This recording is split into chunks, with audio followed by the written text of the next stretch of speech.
आप सभी का तहे दिल से स्वागत है। कहानियों की इस दुनिया में मैं आपको एक और दिलचस्प किस्सा सुनाने जा रही हूँ। ध्यान से सुनिए और इसका आनंद लीजिए। गांव में धनीराम नामक व्यक्ति अपनी बेटी सुधा के साथ रहता था। धनीराम को शराब की लत थी और वह अक्सर नशे में धुत पड़ा रहता। आज भी वह शराब के नशे में बेसुध था और कुछ अस्पष्ट बड़बड़ा रहा था। घर का सारा सामान बिखरा पड़ा था, लेकिन सुधा को अब इन हालातों की आदत हो चुकी थी, क्योंकि यह उसकी रोजमर्रा की दिनचर्या का हिस्सा बन गया था। हर दिन सुधा भट्टे से घर लौटती और अपने पिता को बिस्तर पर लेटाने के बाद घर के बिखरे सामान को समेटती, लेकिन उसके पिता को उसकी कोई परवाह नहीं थी।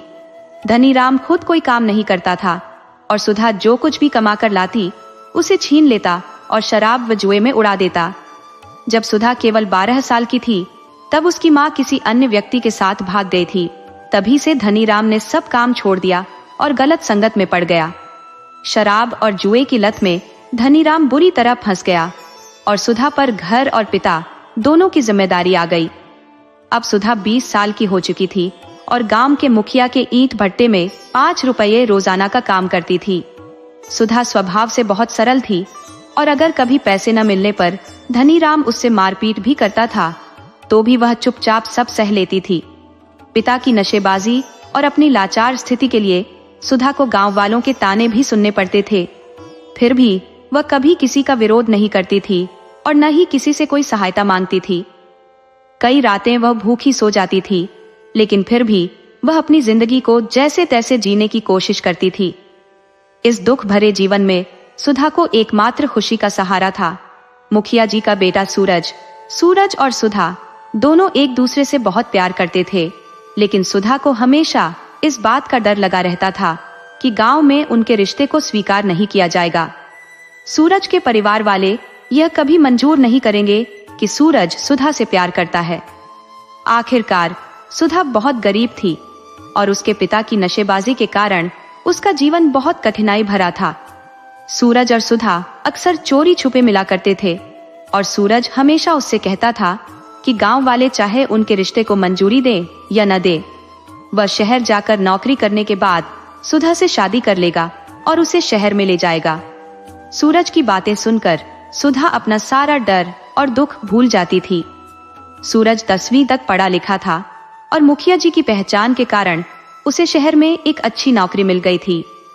जब सूरज शहर जाने वाला था तो उसने सुधा से मिलने की कोशिश की, लेकिन वह उससे मिल नहीं पाया। उसने सुधा के लिए उसकी सहेली के पास एक चिट्ठी छोड़ दी। सुधा को जैसे ही सूरज के शहर जाने का पता चला, वह टूट सी गई। उसे इस बात का गहरा दुख हुआ कि जाते वक्त वह सूरज को एक बार भी देख नहीं पाई। सुधा पढ़ाई में ज्यादा नहीं थी, लेकिन सूरज ने उसे थोड़ा बहुत पढ़ना सिखा दिया था। चिट्ठी खोलते ही सुधा के आंसू रुक नहीं पाए। चिट्ठी में लिखा था कि उसे एक अच्छी नौकरी मिल गई है और उसे 300 रुपए हर महीने मिलेंगे। सूरज ने लिखा था कि वह जल्द ही उससे मिलने आएगा और उसे शहर ले जाएगा। सुधा ने उस चिट्ठी को अपने गले से लगा लिया और 3 महीने तक इंतजार करती रही। समय बीतता गया, लेकिन सूरज की कोई खबर नहीं आई। एक दिन सुधा तालाब के किनारे कपड़े धो रही थी कि अचानक उसकी सहेली हांफते हुए उसके पास आई। सुधा ने हैरानी से पूछा, अरे तू क्यों इतनी हड़बड़ाई हुई है? कहां से भागी आ रही है? उसकी सहेली ने जवाब दिया, अरे सुधा, तू यहाँ है और इधर तेरा आशिक सूरज किसी और को दुल्हन बनाकर घर ले आया है। जल्दी जा और खुद देख ले, सूरज किसी को शहर से उठाकर लाया है। ये सुनते ही सुधा के पैरों तले जमीन खिसक गई। वह बिना कुछ सोचे समझे सूरज के घर की ओर दौड़ पड़ी। जब वह वहां पहुंची तो दूर से ही उसने देखा कि सूरज सच में किसी को दुल्हन बनाकर घर ला रहा है। सुधा के पैर वहीं थम गए और वह पत्थर की तरह बस उन्हें देखती रह गई। सूरज और उसकी नव विवाहिता को हंसते खिलखिलाते घर में प्रवेश करते देख सुधा के धैर्य का बांध टूटने लगा। सूरज के इस विश्वासघात से उसका दिल जैसे चीर दिया गया और उसकी आंखें दर्द और गुस्से से भर गई। सुधा सीधे अपने घर लौट गई। वहां देखा तो उसका पिता धनीराम हमेशा की तरह नशे में धुत घर का सामान बिखेर कर पैसे ढूंढ रहा था। सुधा को देखते ही धनीराम उसकी ओर लपका और उसके हाथों को कसकर पकड़ते हुए बोला, सुधा, पैसे कहाँ छुपा कर रखे हैं? जल्दी से निकाल कर दे। बेचारी सुधा, जो हर रोज चुपचाप मार सहने वाली थी, आज पहली बार अपने पिता के सामने बोली, वह भी बहुत धीमी आवाज में, बापू, आज मैं तुझे पैसे नहीं दूंगी। धनीराम हैरान रह गया। क्या बोली तू? अब की बार सुधा ने अपनी आवाज तेज करते हुए कहा, तुमने सही सुना बापू, आज तुझे एक भी पैसा नहीं दूंगी। मेरे खून पसीने की कमाई को जुए में उड़ाने के लिए नहीं मिलेगा। जाओ, खुद कमा कर देखो और उसे उड़ा दो। सुधा के इन शब्दों से धनीराम का गुस्सा 7वें आसमान पर पहुंच गया। उसने पास पड़ी एक सख्त बांस की लाठी उठाई और पूरी ताकत से सुधा की पीठ पर दे मारी। लेकिन बचपन से मार सहते सहते सुधा अब इतनी कठोर हो चुकी थी कि वह जरा भी नहीं हिली।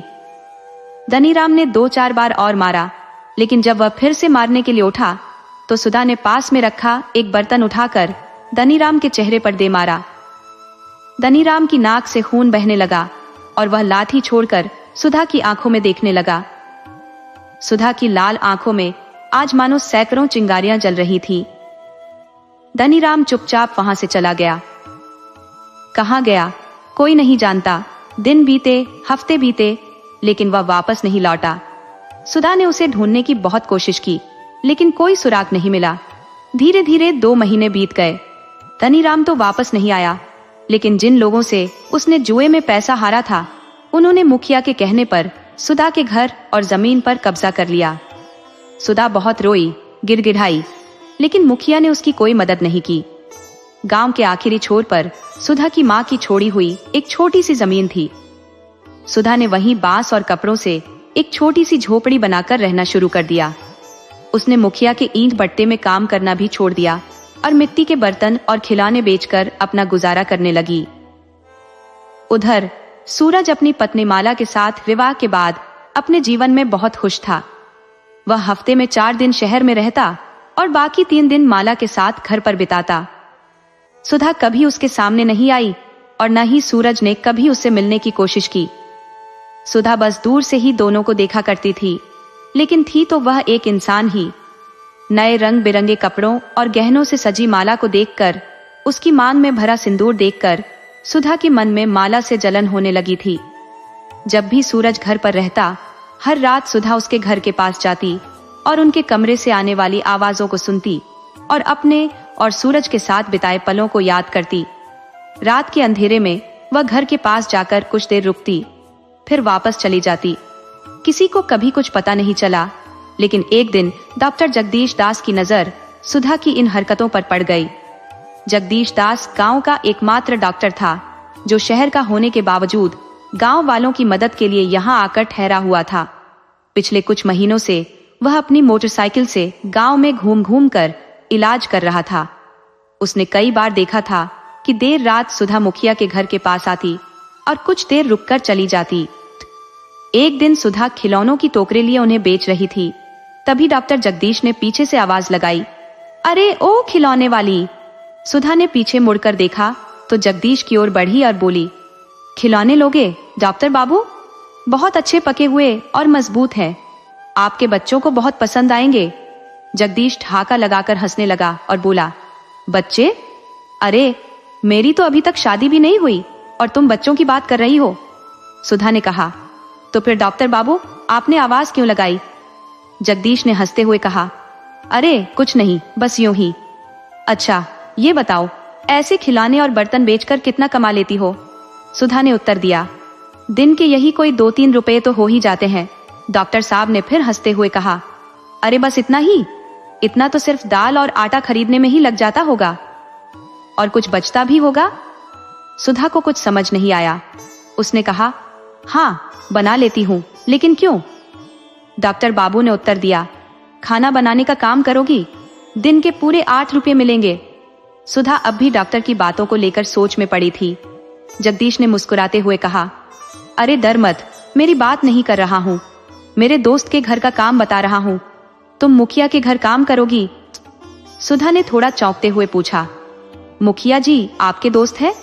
जगदीश ने हंसते हुए जवाब दिया, अरे नहीं, मुखिया तो मेरे दोस्त सूरज का पिता है। मैं तो सूरज का जिक्र कर रहा हूँ, वही मेरा दोस्त है। फिर उसने बताया, तुम्हें तो मालूम ही होगा, कावेरी माई जो मुखिया के घर की देखरेख करती थी, उनके गुजर जाने के बाद से वहां किसी को घर का काम करने वाला चाहिए। माला, सूरज की पत्नी, कभी रसोई में पाँव नहीं रखती। मैंने तो सूरज से दोस्ती भी माला की वजह से ही की थी। अब तुम गांव में घूमती हो, किसी को जानती हो तो बताना। सुधा थोड़ी देर तक सोचती रही। उसके दिल में कई ख्याल उमड़ रहे थे। वो सूरज के साथ हुए धोखे से अभी भी आहत थी। हर रात सूरज और माला की हंसी की आवाजें उसके दिल में नफरत के बीज बो रही थी। यही मौका है, उसने सोचा। अब वो उस घर में जाकर अपने अपमान का बदला लेगी। उसने जगदीश की तरफ देखा और कहा, ठीक है, अगर पैसे अच्छे मिलेंगे तो क्यों नहीं करूंगी। बस एक शर्त है, मैं वहां सिर और चेहरा ढककर ही रखूंगी। जगदीश ने हंसते हुए कहा, तुम्हें चेहरा ढकने से परेशानी नहीं है तो घर वालों को क्या होगी। मैं माला और मुखिया से बात कर लेता हूँ। अगले दिन सुधा सफेद साड़ी और चेहरे पर घूंघट डालकर मुखिया के घर पहुंच गई। उसने मन ही मन संकल्प किया कि इस घर के सुख और शांति का अंत यहीं से शुरू होगा। मुखिया का घर पूरे गांव में सबसे बड़ा था, 2 मंजिल का और भव्य। मुखिया जी के 2 बेटे थे। बड़ा बेटा प्रकाश मां के गुजरने के बाद क्रांतिकारी बन गया था। मुखिया ने दूसरी शादी नहीं की क्योंकि वो अपनी पत्नी से बहुत प्रेम करता था। इसलिए घर संभालने के लिए अपनी मुंह बोली बहन कावेरी को घर में रख लिया था। सूरज को भी कावेरी ने ही पाला था। कावेरी और माला के बीच अक्सर टकराव होता था क्योंकि कावेरी को माला की आलसी प्रवृत्ति और तौर तरीके पसंद नहीं थे। कावेरी घर छोड़कर कुछ दिन अपने गांव जाने वाली थी, लेकिन रहस्यमय तरीके से उसकी मृत्यु हो गई। अब घर में केवल माला, मुखिया और सूरज ही रहते थे। सूरज सप्ताह में एक बार आता, 2-3 दिन रुकता और फिर वापस शहर चला जाता। सुधा ने घर में प्रवेश किया और देखा कि माला बरामदे में तोते के पिंजरे के पास बैठी अपने बाल सजा रही थी। माला बेहद खूबसूरत थी, पढ़ी लिखी भी थी, लेकिन शहर में रहना उसे पसंद नहीं था। सुधा ने धीमे से कहा, मालकिन, बालों में तेल मैं लगा दूं? माला मुस्कुराते हुए मुड़ी और बोली, हाँ क्यों नहीं, तुम्हारा ही इंतजार कर रही थी। लेकिन तुमने इतना बड़ा घूंघट क्यों डाल रखा है? यहाँ मेरे और इस तोते के सिवा कोई नहीं है। सुधा ने मुस्कुराते हुए अपना घूंघट हटा दिया और मन ही मन सोच लिया कि आज से इस घर में जो भी होगा उसके पीछे सुधा का ही हाथ होगा। माला ने मुस्कुराते हुए कहा, अरे असल में खाना बनाने का काम तो महज बहाना है। मुझे तो बस कोई चाहिए जो मेरे साथ बातें कर सके। इस बड़े से घर में मैं बिल्कुल अकेली रह जाती हूँ। पहले कावेरी माई थी, अब वो भी नहीं रही, और ये मिट्ठू है जो सुनता तो है पर कुछ बोलता नहीं। ये कहकर माला जोर जोर से हंसने लगी। सुधा भी उसकी बातें सुनकर और उसके भोलेपन पर मुस्कुराई। माला ने उसे सारे काम समझा दिए और बताया कि सिर्फ खाना ही नहीं बल्कि घर के बाकी सारे काम भी अब तुम्हें ही करने होंगे, क्योंकि उसने पहले से ही बाकी नौकरों को काम से निकाल दिया है। फिर माला ने सुधा को उसका कमरा दिखाया। सुधा के लिए यह सब किसी सपने से कम नहीं था। उसने कभी सोचा भी नहीं था कि उसे इस घर में रहने का मौका मिलेगा, भले ही नौकरानी बनकर ही सही। माला को अपनी आजादी बहुत प्यारी थी। उसे किसी के भी कहे अनुसार चलना बिल्कुल भी पसंद नहीं था। इसी वजह से मुखिया जी को माला का रवैया कुछ खास पसंद नहीं आता था, लेकिन बड़े घर की बेटी होने के कारण वो कुछ कह भी नहीं पाते थे। मुखिया जी अक्सर रात को ही घर आते थे। किसी से बातचीत नहीं करते थे, बस खाना खाते थे, अपने तोते को दाना पानी देते थे और फिर अपने कमरे में जाकर सो जाते थे। कुछ ही दिनों में उनका मुखिया पद भी समाप्त होने वाला था। उन्होंने सुधा को काम करते हुए देखा, लेकिन चेहरा ढका होने के कारण उसे पहचान नहीं पाए। कुछ दिन बीते। एक सुबह मुखिया अपने बरामदे में बैठे हुए अपने तोते को दाना दे रहे थे। तभी डॉक्टर जगदीश घर आया। जगदीश का घर आना मुखिया जी को बिल्कुल भी पसंद नहीं था, खासकर माला के साथ उसकी नजदीकियां, बातें करना और हंसना बोलना। मुखिया जी ने अपने पद का फायदा उठाकर कई बार उसे गांव में आने से रोकने की कोशिश की, लेकिन गांव में और कोई डॉक्टर ना होने के कारण उनकी कोशिशें नाकाम रही। जगदीश ने अंदर जाकर मुखिया जी को नमस्कार कहा, लेकिन मुखिया जी ने बिना कोई जवाब दिए अपने कमरे की ओर चल दिए। जगदीश की आवाज सुनकर माला दौड़ते हुए नीचे आई और हंसते हुए बोली, अरे अब आ रहे हो इतने दिनों बाद? लगता है पूरा गांव ही बीमार हो गया है।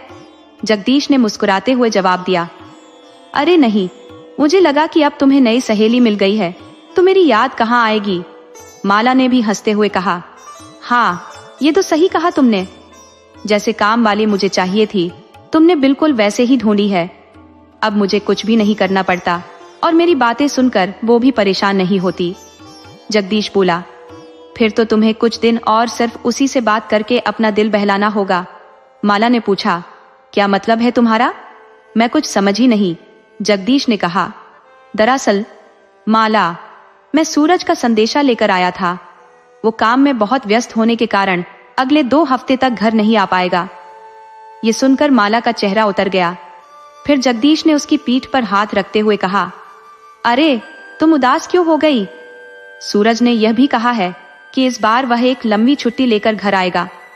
तभी कमरे से मुखिया जी निकले और बोले, हाँ बहू, तुम क्यों उदास होती हो? जब तक सूरज नहीं आ जाता डॉक्टर तो है तुम्हारे पास बातों में दिल बहलाने के लिए। जगदीश ने अपनी पीठ से हाथ हटाया और कहा, फिर आता हूं, कहकर जाने लगा। मुखिया जी के ताने ने जगदीश को समझा दिया कि उन पर ही तंज कसा गया था। माला भी उठकर अपने कमरे में चली गई और सुधा दूर खड़ी यह सब देख रही थी। कुछ सोचकर सुधा माला के कमरे में गई और बोली, मालकिन, आज आपके पैरों में आलता लगा दूं? माला की आंखों में आंसू थे। उसने रोते हुए कहा, नहीं तू जा, आज बस मन नहीं है मेरा। मुखिया जी का जगदीश के साथ इस तरह का बर्ताव और बात बात पर ताने मारना माला को बिल्कुल भी पसंद नहीं था। सुधा और करीब आई और माला के पैरों के पास बैठकर मुस्कुराते हुए बोली, मुझे आलता लगाना भी आता है मालकिन। माला ने आंसू पोंछते हुए पूछा, अच्छा वो कैसे? तब सुधा ने अपने बारे में बताया, मेरे बाबा भी बिल्कुल ऐसे ही थे, हमेशा ताने देते थे, खरी खोटी सुनाते थे, शराब पीकर मारते थे।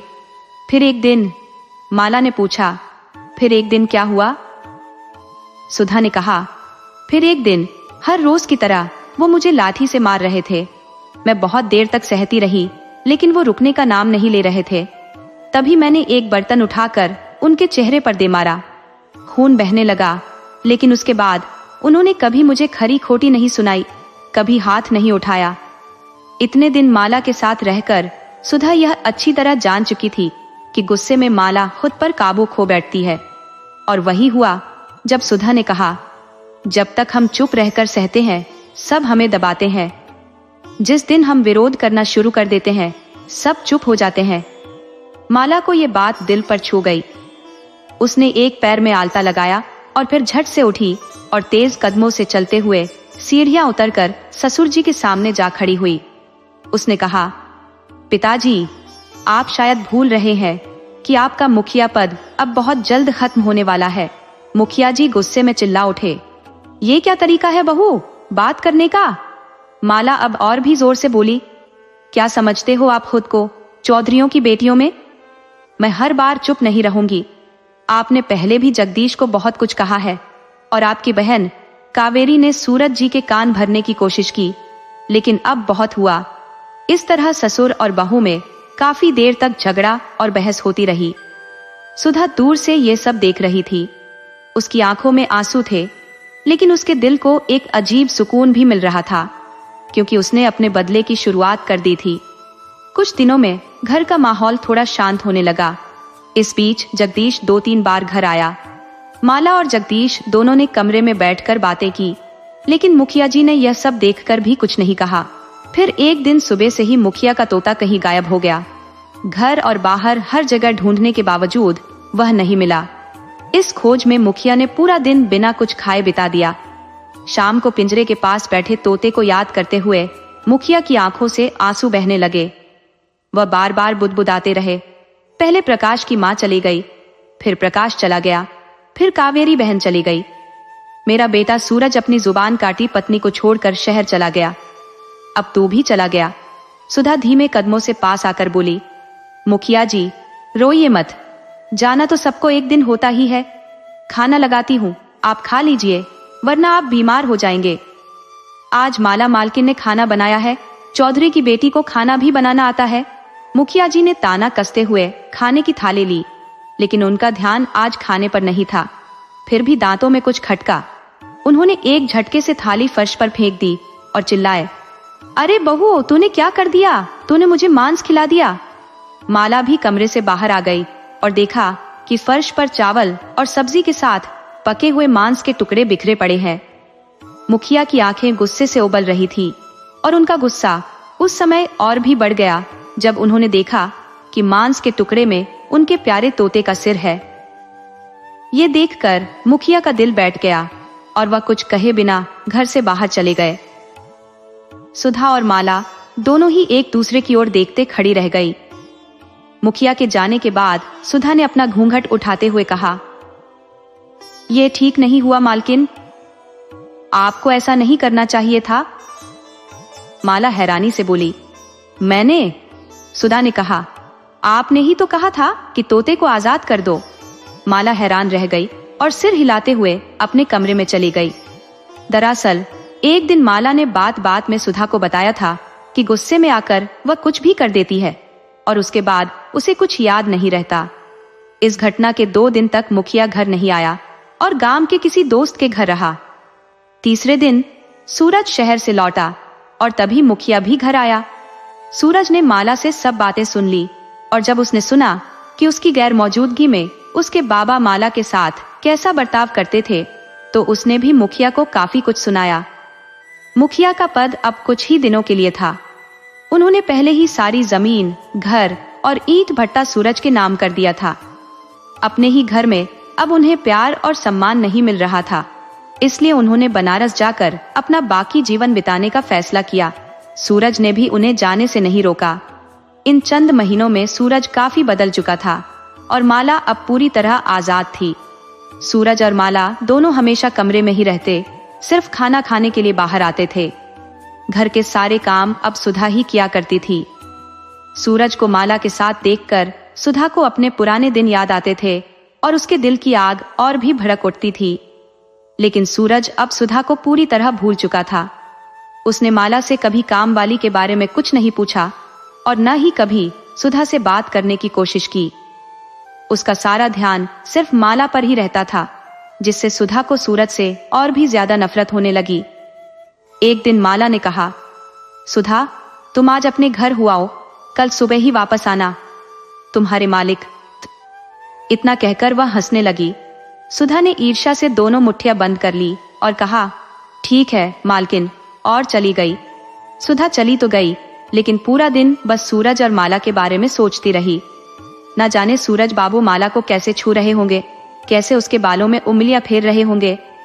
यही सब विचार उसके मन में आते रहे और इसी में उसका दिन बीता। आधी रात के समय सुधा की बेचैनी और बढ़ गई।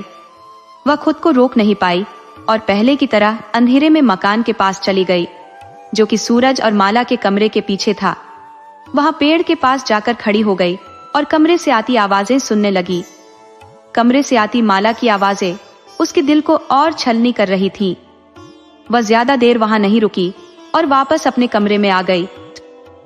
अगले दिन सुबह जब वह मुखिया जी के भवन में पहुंची तो देखा कि माला दरवाजे पर खड़ी थी, जैसे किसी का इंतजार कर रही हो, शायद किसी को विदा कर रही हो।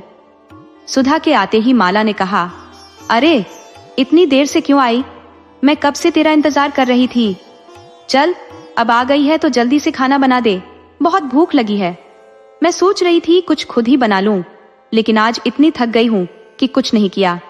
खाना बनाने के बाद मेरी पीठ की मालिश भी कर देना, लेकिन पहले रसोई में जाने से पहले मेरा कमरा ठीक कर दे, पूरा बिखरा पड़ा है।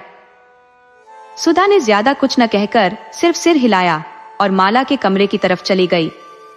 कमरा बिखरा पड़ा था, हर सामान इधर उधर फैला हुआ था। बिस्तर और फर्श पर गुलाब की पंखुड़ियां बिखरी थी, जो रात की कहानी बता रही थी। सूरज बिस्तर पर सोया हुआ था, उसकी आंखें अभी खुली नहीं थी। कुछ पल के लिए सुधा उसे देखती रही, फिर उसने कमरे के बिखरे सामान को समेटना शुरू कर दिया। उसने खिड़की के पर्दे हटाए और सुनहरी धूप की किरणें कमरे में फैल गई। धूप की किरणें पड़ते ही सूरज की आंखें खुल गई। उसने देखा कि सफेद साड़ी में सुधा खड़ी है, जो अपने चेहरे को ढक रही थी। सूरज उसकी ओर देखते हुए बस चुपचाप देखता रहा। दोनों ने एक दूसरे से कुछ नहीं कहा। सुधा ने सारा सामान समेटा और वहां से चली गई, लेकिन सूरज बस उसे जाते हुए देखता रहा। उसके मन में एक अजीब सा आकर्षण जाग रहा था। काफी देर बाद सूरज कमरे से बाहर आया और बरामदे में कुर्सी पर बैठ गया। हाथ में अखबार था, लेकिन उसका ध्यान अखबार पर नहीं बल्कि सुधा पर था। माला ने उसे नीचे बैठा देखा और हंसते हुए कहा, अरे ये क्या सूरज, आज तो आप कमरे से बाहर आ गए, क्या आपका भी बदन दुखने लगा? सूरज मुस्कुराते हुए बोला, अरे नहीं, बस 5 दिन हो गए कमरे में पड़े पड़े, अब बाहर आना ही सही लगा। वैसे भी परसों फिर वापस लौटना है। उसने एक सांस ली और फिर पूछा, अच्छा माला, ये काम वाली तुम्हें कहाँ से मिली? माला ने जवाब दिया, जगदीश ने ढूंढ कर लाई है। बेचारी विधवा है, बर्तन बेचती थी। पति के मरने के बाद ससुराल वालों ने उसे घर से निकाल दिया। उसके अपने घर में भी उसका बाप उसे मारता पीटता था। उसे भी काम की जरूरत थी और मुझे भी। सूरज ने हामी भरते हुए कहा, नाम क्या है इसका, और घर के भीतर ये चेहरा ढककर क्यों रहती है? माला ने जवाब दिया, नाम मैंने पूछा था, लेकिन उसने कहा कि सब मुझे अभागिन कहकर ही बुलाते हैं। मैंने फिर कभी उसका नाम नहीं पूछा। वो ज्यादा बात नहीं करती, लेकिन हाँ, मेरी सारी बातें सुनती है। चेहरा ढककर रहती है। ये उसने खुद ही कहा था कि काम में आने से पहले यही शर्त थी। हाँ, जगदीश को जरूर पता होगा इसके बारे में कुछ। सूरज को सब कुछ जाना पहचाना सा लग रहा था और उसका आकर्षण सुधा की ओर बढ़ता जा रहा था। उसके दिल में फिर से कुछ हलचल हो रही थी। उसने सोचा कि जगदीश से बात करना सही रहेगा। सूरज के सीने में सुबह से हल्का दर्द हो रहा था, तो उसने सोचा कि इसी बहाने से जगदीश से मिल लेगा और सुधा के बारे में कुछ जानकारी जुटा लेगा। वह डॉक्टर जगदीश के पास गया, जहां वह ठहरा हुआ था। इधर सूरज की सुधा से बात करने की कोशिश के चलते सुधा के मन में भी फिर से वही भावनाएं जागने लगी, लेकिन वह अपने संकल्प पर अडिग थी। सूरज के किताबों वाले कमरे का दरवाजा हमेशा बंद रहता था, लेकिन आज सुधा ने देखा कि दरवाजा खुला था। वह कमरे में चली गई और वहां रखी हर वस्तु और किताबों को छू छू कर सूरज की उपस्थिति को महसूस करने लगी। सूरज ने शहर जाकर डायरी लिखना शुरू किया था। सुधा ने टेबल पर पड़ी डायरी को उठाया और उसके पन्ने पलटने लगी। अचानक माला पीछे से आ गई और जोर से बोल उठी, तुम यहाँ क्या कर रही हो? ये डायरी तुम्हारे हाथ में क्यों है? तुम सूरज जी की डायरी क्यों देख रही हो? सुधा चौंक गई और घबराते हुए बोली, कुछ नहीं मालकिन, मैं बस यूं ही चली आई थी। माला ने पूछा, लेकिन तुम डायरी क्यों देख रही हो? क्या तुम्हें पढ़ना लिखना आता है? सुधा ने उत्तर दिया, नहीं मालकिन, मुझे पढ़ना लिखना कैसे आएगा? मैं तो कभी स्कूल गई ही नहीं, इस कमरे में कभी आई भी नहीं थी। बस दरवाजा खुला देखा तो यूं ही देखने चली आई। माला बोली, अच्छा ठीक है, तुम यहां से जाओ, तुम्हारे मालिक आ गए तो मेरी खैर नहीं। और ये कहकर माला चली गई। सूरज जगदीश से मिलने के लिए काफी देर तक इंतजार करता रहा, लेकिन जब उससे जल्दी मुलाकात नहीं हो पाई तो वह थक हार कर घर की ओर चल पड़ा। रास्ते में उसने सोचा कि क्यों ना अपने ईंट भट्टे पर जाकर कामकाज का जायजा लिया जाए। जैसे ही वह भट्टे पर पहुंचा, उसकी पुरानी यादें ताजा हो गई। उसने वो सभी जगहें देखी जहां कभी वह सुधा से मिला करता था। सूरज वहां के एक पेड़ के नीचे बैठकर अपने और सुधा के बारे में सोचने लगा। उसका दिल कई सवालों से घिर गया। न जाने वह अब कहां होगी, कैसी होगी, क्या वह उसे भूल गई होगी? इन सवालों के बीच वह डूबा हुआ था। तभी एक औरत वहां से गुजरी। उसने सूरज को देखा और हाथ जोड़कर नमस्ते की। सूरज उसे पहचान गया। वह वही औरत थी जिसे वह सुधा के साथ कई बार देख चुका था। सूरज ने उस औरत से सुधा के बारे में पूछा तो उसने पूरी कहानी बयान कर दी। धनीराम का गांव छोड़कर चले जाना, मुखिया का सुधा का घर और जमीन छीन लेना। उसने पूछा, अब सुधा कहाँ है? उस औरत ने जवाब दिया, मालूम नहीं, उसने ईंट के काम से नाता तोड़ लिया था। अपनी माँ की जमीन पर एक छोटी सी झोपड़ी बनाकर रहती थी और मिट्टी के खिलौने और बर्तन बनाकर बेचती थी। कभी कभी यहाँ दिख जाती थी, लेकिन अब कहाँ है ये कोई नहीं जानता। कोई कहता है वह धनीराम को ढूंढने गई है, कोई कहता है किसी के साथ भाग गई, कोई कहता फिरंगी उठा ले गए, लेकिन असलियत किसी को मालूम नहीं। उस औरत की बात सुनकर सूरज का दिल बैठ गया। सुधा के हालात जानकर उसे बहुत दुख हुआ और वह खुद को कोसने लगा। आसमान में काले बादल गिरने लगे थे। बादलों की गड़गड़ाहट कानों में गूंज रही थी। सूरज आसमान की ओर देख रहा था। सुधा के बारे में सोचते हुए उसकी आंखों में आंसू छलक पड़े। तभी एक बारिश की बूंद उसकी आंख में गिरी। उसने आंखें बंद की और अचानक उसे सुधा के गीले बालों से टपकती बूंदें याद आ गईं। सूरज जैसे होश में आया, वह तेजी से घर की ओर भागा। बारिश शुरू हो चुकी थी। वह दौड़ते दौड़ते घर पहुंचा और सुधा का नाम लेकर चिल्लाने लगा। वह सुधा के कमरे में गया, लेकिन वहां सुधा नहीं थी। उसने रसोई में देखा, वहां भी कोई नहीं था। अपने कमरे में देखा तो माला सोई हुई थी। पूरे घर में सुधा कहीं नजर नहीं आ रही थी। सूरज अब धीरे धीरे छत की सीढ़ियां चढ़ने लगा। थोड़ा और आगे बढ़ा तो देखा सुधा छत पर खड़ी थी। वह बारिश में भीग रही थी। उसका चेहरा आसमान की ओर उठा हुआ था। भीगी सफेद साड़ी उसके शरीर से चिपक गई थी। उसकी आंखों से आंसू बह रहे थे, जो बारिश की बूंदों में मिल गए थे। सूरज ने धीरे से आवाज दी, सुधा। सुधा ने उसकी ओर मुड़कर देखा और मुस्कुराते हुए बोली, देखो सूरज बाबू, आज मैंने पल्लू चेहरे से हटा दिया। सूरज उसके पास गया और रोते हुए बोला, मुझे माफ कर दो सुधा, मुझसे बहुत बड़ी गलती हो गई। मैंने तुम्हारे साथ बहुत बुरा किया। सुधा हंसते हुए बोली, चुप रहो सूरज बाबू, कुछ मत कहो। सूरज बोला, सुधा, मैं तुम्हारा गुनहगार हूं, मुझसे बहुत बड़ा अपराध हुआ है। सुधा ने कहा, नहीं सूरज बाबू, अपराध तो मैंने किया था, अपनी हैसियत भूलकर। आपकी कोई गलती नहीं, और माला तो है ही इतनी सुंदर। सूरज बोला, नहीं सुधा, तुम गलत सोच रही हो। तुम जो सोच रही हो ऐसा कुछ भी नहीं है। मैं सूरज कुछ और कहने ही वाला था कि सुधा ने उसे रोकते हुए कहा, चुप रहो, मैंने सब जान लिया है। मैंने आपकी डायरी में सब कुछ पढ़ लिया है। मुझे पता है कि कैसे आपने शहर के चौधरियों से पैसे लिए थे और चुका न पाने के कारण उन्होंने अपनी बेटी आपके हाथों में दे दी। हाँ सूरज बाबू, मैंने वो पन्ना भी पढ़ लिया जिसमें आपने लिखा है कि माला से शादी मजबूरी में हुई है, लेकिन अब आपको उससे प्यार हो गया है। इतना कहकर सुधा हंसते हुए बोली, बस यही जानने के लिए तो मैं यहाँ आई थी और आज जान लिया। अफसोस इस बात का है कि ये सब आपकी जुबान से नहीं जान पाई। सूरज अपनी सफाई में कुछ कहने ही वाला था कि अचानक उसके सीने में तेज दर्द उठा और वह धड़ाम से नीचे गिर गया। सुधा बस देखती रह गई। सूरज की चीखों से माला की नींद खुल गई। वह दौड़कर छत पर पहुंची और देखा कि बारिश में भीगती सुधा की गोद में सूरज की निढाल पड़ी थी। यह देखकर माला की आंखें फटी की फटी रह गई। उसने तुरंत नीचे आकर चिल्ला चिल्ला कर लोगों को बुलाने लगी।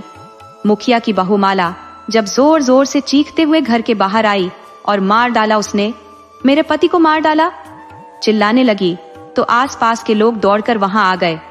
सब हैरान थे और पूछने लगे, आखिर ऐसा क्या हो गया? माला ने थरथराते हाथों से छत की ओर इशारा किया। लोग बिना देर किए छत की तरफ दौड़े। वहां देखा कि सुधा बैठी थी और उसकी गोद में सूरज का सिर रखा हुआ था। सूरज की आंखें बंद थी और उसका शरीर पूरी तरह से निर्जीव लग रहा था। यह दृश्य देखकर सबके होश उड़ गए। कोई समझ नहीं पा रहा था कि ये कैसे हुआ। तभी सुधा की एक सहेली जो सूरज और सुधा के रिश्ते के बारे में जानती थी, वहां आ गई। उसने जोर से चिल्लाते हुए कहा, सुधा, तूने क्या किया? प्रतिशोध में तूने अपने सूरज बाबू को ही खत्म कर दिया। सुधा की आंखों से आंसू बह रहे थे, लेकिन उसकी निगाहें बस सूरज के चेहरे पर जमी थी। गांव वाले अभी इस सदमे से उबर ही रहे थे कि जगदीश डॉक्टर अंग्रेज सिपाहियों के साथ वहां आ पहुंचा। सिपाहियों ने माला के आरोप सुनते ही सुधा को गिरफ्तार कर लिया और कहा कि इस घर की जांच अभी बाकी है। सूरज की लाश को भी वे अपने साथ ले गए। गांव में यह खबर आग की तरह फैल गई। किसी ने मुखिया को भी इसकी सूचना दे दी और अंग्रेजों ने चौधरी तक यह खबर पहुंचाई कि उनके दामाद का कत्ल हो गया है। चौधरी ने बिना देर किए गांव की ओर रुख किया। शाम तक सुधा को हवालात में ले जाया गया, जहां वह बार बार यही कह रही थी, अगर मुझे मारना होता तो मैं कब की मार चुकी होती, दोषी कोई और है। इधर माला बरामदे में बैठी रोए जा रही थी और जगदीश खामोश था। काफी देर बाद जगदीश ने चुप्पी तोड़ी और कहा, क्या नसीब पाया था सूरज ने, मारा भी तो अपनी महबूबा की गोद में। ये सुनकर माला ने भी आंसू पोंछे और कहा, हाँ, पर बेचारी सुधा कितनी बदकिस्मत निकली। ये कहकर दोनों जोर जोर से हंसने लगे। जगदीश और माला बचपन के दोस्त थे। दोनों ने साथ में पढ़ाई की थी और साथ ही बड़े हुए थे। लेकिन जब माला ने अपने परिवार से अपने और जगदीश के रिश्ते के बारे में बात की तो उसके परिवार ने साफ मना कर दिया, क्योंकि जगदीश एक छोटी जाति से था और आर्थिक रूप से भी कमजोर था। तब माला और जगदीश ने भागकर शादी करने का फैसला किया था। यही वह समय था जब सूरज नौकरी के लिए शहर गया था। वहां चौधरी ने उसकी आर्थिक मदद की और माला के पिता ने उसे माला के लिए योग्य समझा। इस तरह माला की शादी सूरज से हो गई और दोनों गांव वापस आ गए। जगदीश भी इलाज के बहाने गांव में आकर रहने लगा, लेकिन सूरज को इस बारे में कुछ नहीं बताया गया। वह बस यही समझता था कि माला और जगदीश बचपन के दोस्त हैं। रात के सन्नाटे में जब माला और जगदीश अकेले थे तो माला ने कहा, तुम्हें पूरा यकीन है ना कि किसी को कुछ पता नहीं चलेगा? जगदीश ने कहा, कावेरी के समय किसी को कुछ पता चला था क्या? माला बोली, नहीं, लेकिन इस बार मामला अलग है। मुझे इन फिरंगी दरोगाओं पर भरोसा नहीं है, कहीं वे कुछ पता न लगा ले।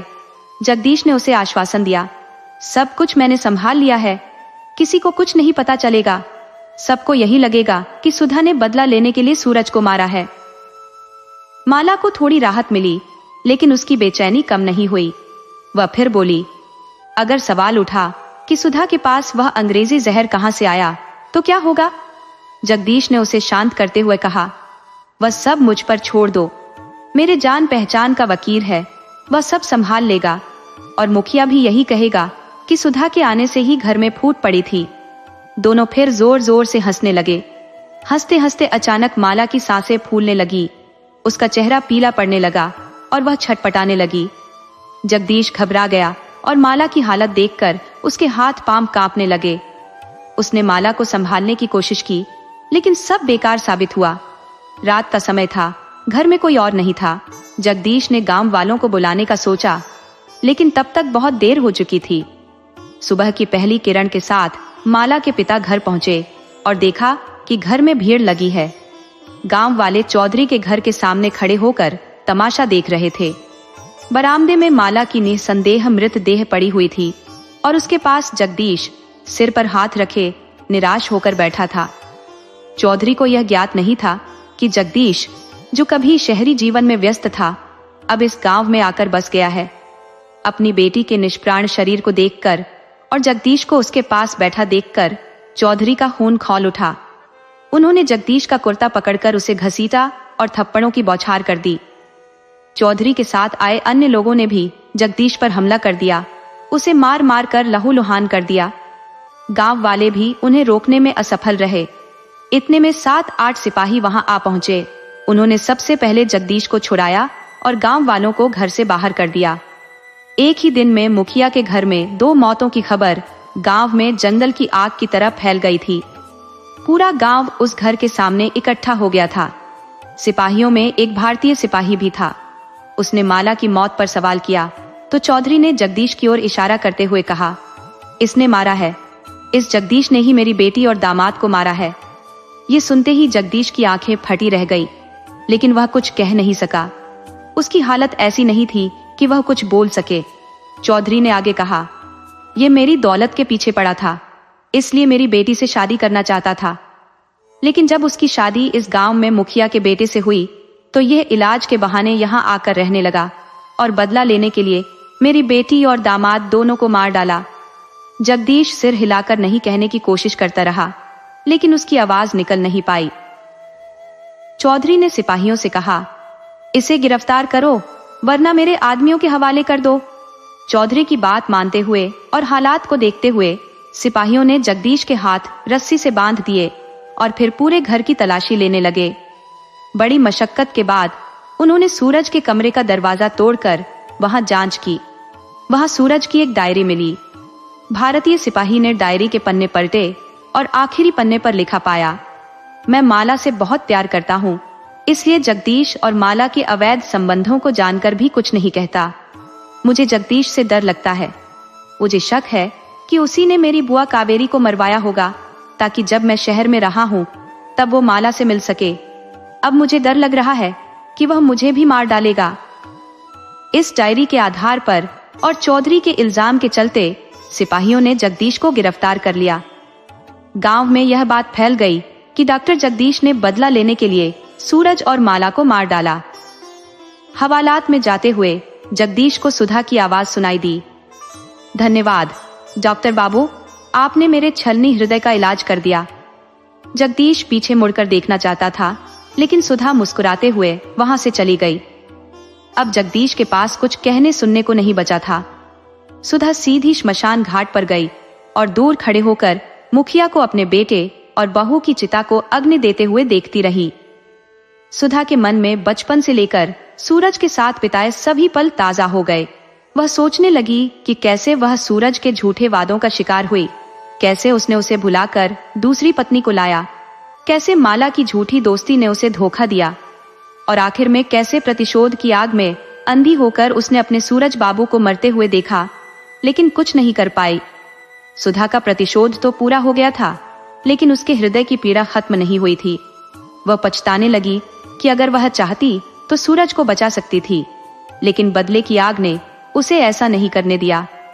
इस सोच के साथ ही सुधा श्मशान घाट से चली गई, लेकिन उसके मन में ये बात रह रहकर आती रही कि उसने प्रतिशोध में सब कुछ खो दिया, यहाँ तक कि अपने सूरज बाबू को भी। दोस्तों, इस तरह सुधा ने अपने बदले की आग में सब कुछ स्वाहा कर दिया और अपने जीवन को अधूरा छोड़ दिया।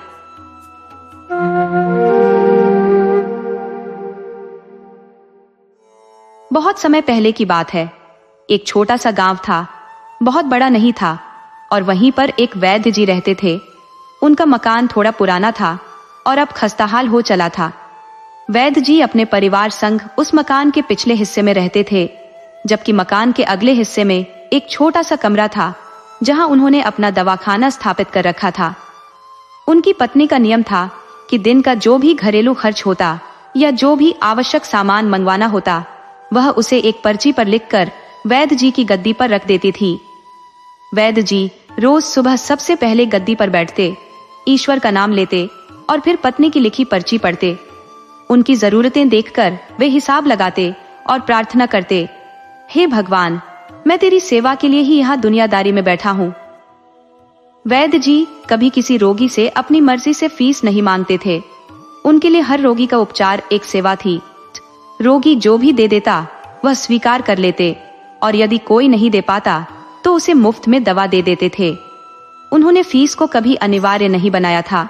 अगर कोई देता तो भी ठीक, और नहीं देता तो भी ठीक।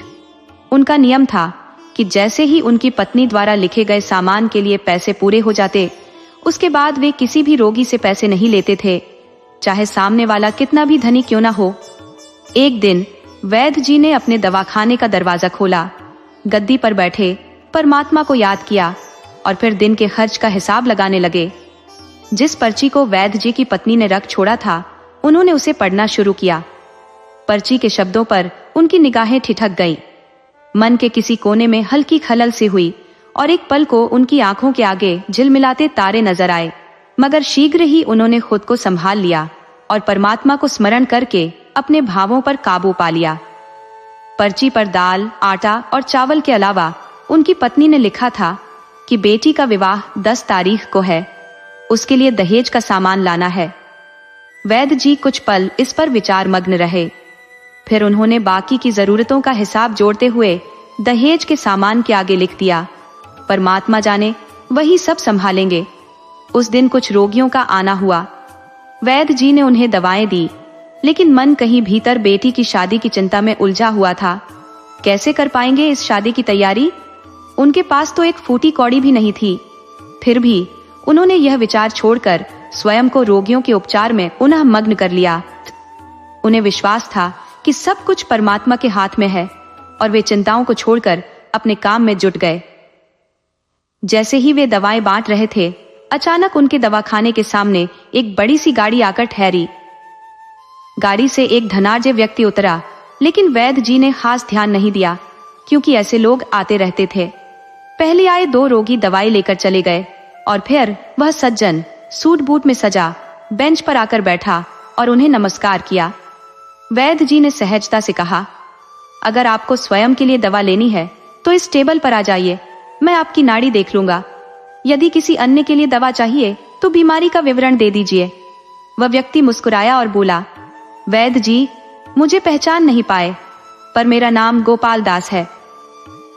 मैं वर्षों बाद आपके पास आया हूँ। पिछली मुलाकात के बारे में बताऊंगा तो आपको सब याद आ जाएगा। जब मैं पहली बार यहाँ आया था तब मैं खुद नहीं आया था, बल्कि मेरे पिता लेकर आए थे।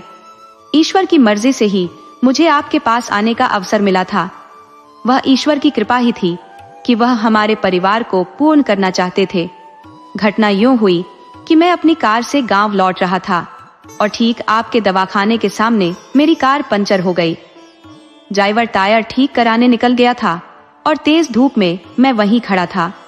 तब आप मेरे पास आए और दवाखाने की ओर इशारा करते हुए कहा, आइए कुर्सी पर बैठ जाइए। ये प्रस्ताव मेरे लिए किसी वरदान से कम नहीं था और मैं तुरंत ही कुर्सी पर आ बैठा। ड्राइवर की वापसी में काफी देर थी। तभी एक छोटी बच्ची जो आपके पास खड़ी थी लगातार आपसे कह रही थी, बाबा चलो ना, मुझे भूख लगी है। आप उसे शांत करने का प्रयास कर रहे थे और उसे समझा रहे थे कि थोड़ी देर में चलेंगे। मुझे यह भान हुआ कि मेरी वजह से आप भोजन के लिए भी नहीं जा पा रहे थे और बिना किसी उद्देश्य के मैं वहां आपकी परेशानी का कारण बन रहा था। ये मेरे लिए असहज था। फिर मैंने आपसे कहा, वैद्य जी, मैं पिछले कई वर्षों से इंग्लैंड में व्यापार कर रहा हूँ। इंग्लैंड जाने से पहले मेरा विवाह हुआ था, लेकिन अब तक संतान सुख से वंचित हूँ। आपके पास आते आते 5 वर्ष हो गए हैं और उस समय भी मैं संतान के लिए हर संभव इलाज करवा चुका था। वहां इंग्लैंड में भी बहुत प्रयास किया, पर केवल निराशा ही हाथ लगी। जितना धन खर्च किया उतनी ही निराशा ने जकड़ा। आपने मुझे सांत्वना दी और कहा, भाई परमात्मा पर विश्वास रखो, निराश मत हो। उनके दरबार में किसी चीज की कमी नहीं है। संतान, मान सम्मान, सुख समृद्धि सब उनके ही हाथ में है। डॉक्टर या दवा में यह सामर्थ्य नहीं होता कि किसी को यह सब दे सके। जो होना है ईश्वर के ही आदेश से होना है। औलाद देनी हो तो वह ऊपर वाला ही देगा। आपके ये शब्द आज भी मुझे याद है। आप धीरे धीरे दवाइयों की पूड़ियां बनाते जा रहे थे और मुझे अपने ही अंदाज में समझाते जा रहे थे। आपने मेरी दवा 2 हिस्सों में बांटकर अलग अलग लिफाफों में रख दी थी। एक लिफाफे पर मेरा नाम और दूसरे पर मेरी पत्नी का नाम लिखा।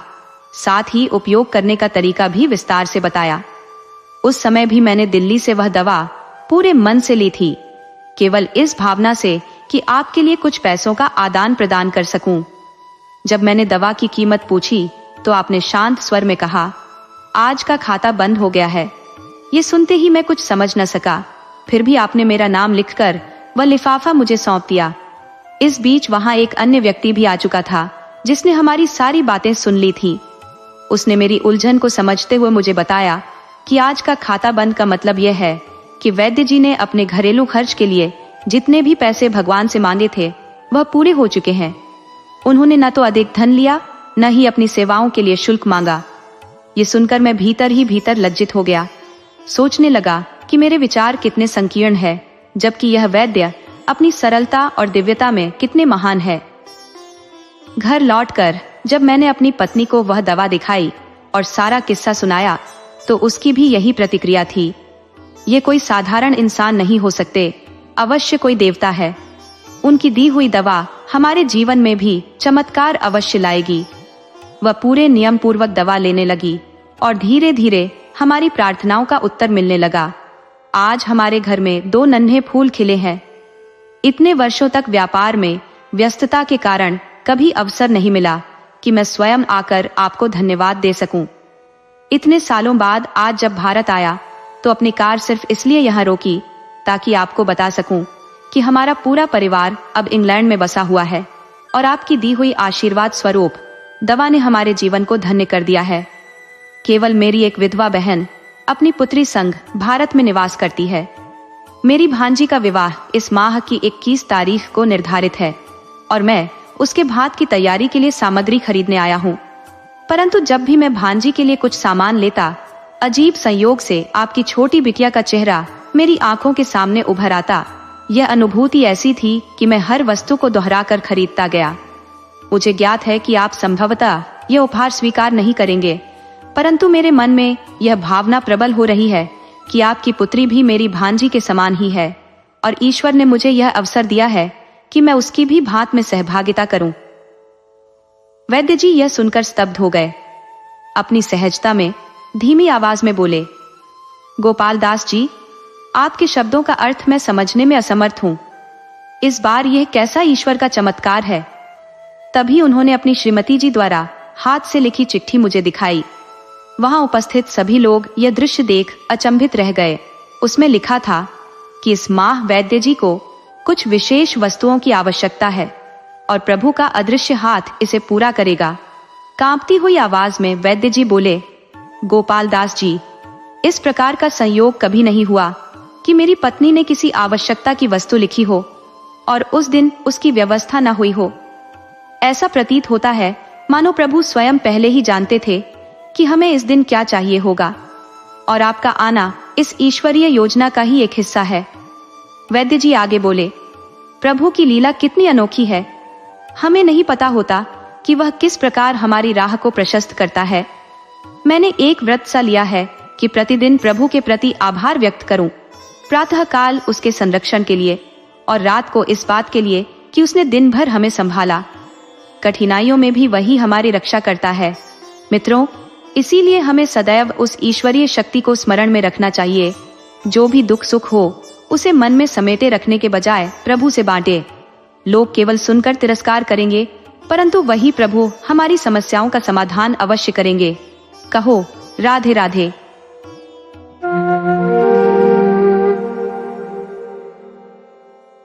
एक दफा बुद्धि की देवी और भाग्य की देवी के बीच बातों बातों में बहस छिड़ गई। बुद्धि की देवी का दावा था कि वह बड़ी है, जबकि भाग्य की देवी का कहना था कि वह सर्वोच्च है, क्योंकि वह जन्म के समय ही इंसान के भाग्य को लिख देती है। लेकिन बुद्धि की देवी ने पलटकर कहा कि चाहे भाग्य में कुछ भी लिखा हो, बिना बुद्धि के कोई भी इंसान सफलता की सीढ़ियां नहीं चढ़ सकता। दोनों अपनी अपनी दलीलें पेश करने लगी। बुद्धि की देवी ने समझाया कि कर्म के साथ साथ बुद्धि की प्रधानता है। जब तक मनुष्य बुद्धिमत्ता का प्रयोग करके कर्म नहीं करता, तब तक उसे सफलता नहीं मिलती। इस पर भाग्य की देवी ने कहा, तुम्हारी बात गलत है। जीवन में भाग्य का बड़ा हाथ होता है। अगर भाग्य में कुछ नहीं लिखा है तो चाहे जितनी भी बुद्धि लगा लो, कुछ हासिल नहीं होगा। काफी लंबी बहस के बाद भी जब किसी ने हार मानने से इनकार किया, तो बुद्धि की देवी ने सुझाव दिया, क्यों न हम धरती पर जाकर अपनी अपनी बात को प्रमाणित करें। जो सही निकलेगी वही बड़ी साबित होगी। भाग्य की देवी ने इस पर सहमति जताई और दोनों धरती पर अपनी बात को साबित करने आ गईं। धरती पर उन्हें एक गडरिया अपनी भेड़ बकरियां चराता हुआ दिखा। बुद्धि की देवी ने कहा, अगर तुम बिना मेरी मदद के इस गडरिये को राजा बना दो तो मैं मान लूंगी कि तुम बड़ी हो। भाग्य की देवी ने इसे स्वीकार कर लिया और 1 माह का समय मांगा। अब बुद्धि की देवी ने वहां से प्रस्थान कर लिया और भाग्य की देवी ने उस गडरिये को राजा बनाने के लिए अपनी कोशिशें शुरू कर दी। भाग्य की देवी ने बहुमूल्य रत्नों से सजी एक कीमती जूतियों की जोड़ी बनाई और उसे गडरिये के रास्ते में रख दिया। थोड़ी देर बाद गडरिया उस रास्ते से गुजरा। उसकी नजर जूतियों पर पड़ी। उसने उन्हें उठाया और अपने पैरों में पहन लिया। भाग्य की देवी सोच रही थी कि अब किसी व्यापारी को उसके रास्ते में भेजना होगा ताकि यह योजना सफल हो सके। अपनी शक्ति से भाग्य की देवी ने एक व्यापारी को उस मार्ग पर भेजा। जब व्यापारी ने गडरिये की जूतियों को देखा तो उसे बड़ा आश्चर्य हुआ। उसने गडरिये को रोककर जूतियों को खरीदने की पेशकश की। गडरिये ने उन जूतियों के बदले में सिर्फ 2 मन चने मांगे, जो उसके खाने के लिए पर्याप्त थे। व्यापारी ने खुशी खुशी उसे चने दे दिए। इसके अलावा गडरिये ने व्यापारी से एक गधा उधार लेने की भी बात की और व्यापारी ने उसे गधा भी दे दिया। गडरिया खुशी खुशी गद्दे पर 2 मन चने लाद कर अपने घर की ओर चल दिया। अब भाग्य की देवी सोचने लगी, यह गडरिया तो बड़ा मूर्ख निकला, मुझे कुछ और करना पड़ेगा। रात को उन्होंने व्यापारी के सपने में जाकर उसे कहा, अरे मूर्ख, तेरे भाग्य जाग उठे हैं। ये जूतियां जाकर राजा को भेंट कर दे, राजा तुझे मालामाल कर देगा। इधर गडरिया जब अपने घर जा रहा था तो उसे दोबारा वही कीमती जूतियों की जोड़ी दिखाई दी। जो भाग्य की देवी ने योजना अनुसार फिर से रखी थी। उसने उन्हें फिर से पहन लिया और अपने रास्ते पर चल पड़ा। सुबह होते ही व्यापारी ने जूतियों को राजा के पास ले जाकर उन्हें भेंट कर दी। राजा ने उन जूतियों को देखकर अत्यधिक प्रसन्नता जाहिर की। महाराज ने व्यापारी से पूछा, बताओ, ये जूतियां तुम्हें कहां से मिली और इनकी कितनी कीमत चाहते हो? व्यापारी ने झूठ बोलते हुए कहा, महाराज, ये जूतियां मुझे मेरे एक मित्र, जो स्वयं एक राजा है, से प्राप्त हुई है। मैं इन जूतियों के योग्य नहीं था, इसलिए आपके पास इन्हें लाया हूं। जो भी आप उचित समझे मुझे उसकी कीमत दे दे। महाराज ने प्रसन्न होकर पूछा, क्या उस राजा का कोई पुत्र भी है? व्यापारी ने एक और झूठ गढ़ा, जी हाँ महाराज, उनका एक ही पुत्र है, जो अद्वितीय है, दिखने में सुंदर और शालीन है। सच कहूं तो लाखों में एक है। महाराज ने मुस्कुराते हुए कहा, अच्छा, मेरी भी एक बेटी है और मैं चाहता हूं कि उसकी शादी तुम्हारे मित्र राजा के पुत्र से हो जाए। व्यापारी यह सुनकर सकते में आ गया। उसके मन में घबराहट की लहर दौड़ गई। उसने संभलते हुए बात को मोड़ने की कोशिश की और कहा, महाराज, आप तो मेरी दिल की बात कह रहे हैं। मैं भी यही कहना चाहता था। महाराज ने हंसते हुए कहा, तो फिर देर किस बात की? जाओ और सब कुछ तय करके मुझे तुरंत सूचित करो। व्यापारी को अब कोई रास्ता नजर नहीं आ रहा था। वह महाराज से पीछा छुड़ाने के लिए तुरंत वहां से भाग निकला। भाग्य की देवी अपनी योजना के अनुसार सब कुछ होते देख रही थी। गडरिया अब भी अपनी भेड़ बकरियों को उसी पुराने रास्ते पर हाँक रहा था। व्यापारी जब उसके पास पहुंचा तो उसने देखा कि गडरिया पहले से भी अधिक कीमती जूतियां पहने हुए है। व्यापारी के मन में ख्याल आया, यह आदमी साधारण नहीं हो सकता, जरूर कोई सिद्ध पुरुष होगा। गडरिये ने व्यापारी की ओर देखकर कहा, सेठ जी, कैसे आना हुआ? व्यापारी ने मुस्कुराते हुए कहा, मैं अपना गड्ढा लेने आया हूँ। गडरिया उसे अपनी झोपड़ी पर ले गया और उसका गड्ढा वापस कर दिया। व्यापारी ने गड्ढे को लेकर वापसी का रास्ता पकड़ा, लेकिन उसने सोचा, इस गडरिये की असलियत क्या है, इसकी निगरानी करनी पड़ेगी।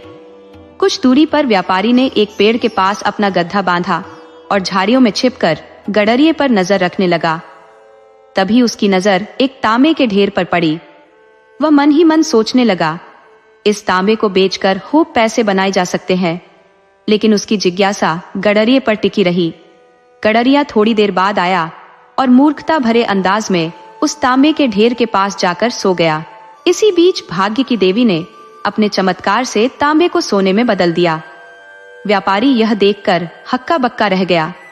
कुछ देर बाद गडरिया उठकर चला गया। व्यापारी सोचने लगा, जिसके स्पर्श से तांबा सोना बन जाता है, उसे राजा बनाना तो बड़ी बात नहीं है। व्यापारी उस सोने के ढेर को लेकर चला गया और उसे बेचकर जमीन खरीद ली। उसने वहां एक विशाल किला बनवाना शुरू किया। किला तैयार होते ही व्यापारी ने अपनी सेना बना ली और खुद को राजा घोषित कर दिया। कुछ दिनों बाद व्यापारी ने अपनी सेना को हुक्म दिया कि उस गडरिये को बुलाकर लाएं। जब गडरिया आया तो व्यापारी ने सैनिकों से कहा, आज से यह गडरिया तुम्हारा राजा है। गडरिये को नकली राजा बना दिया गया।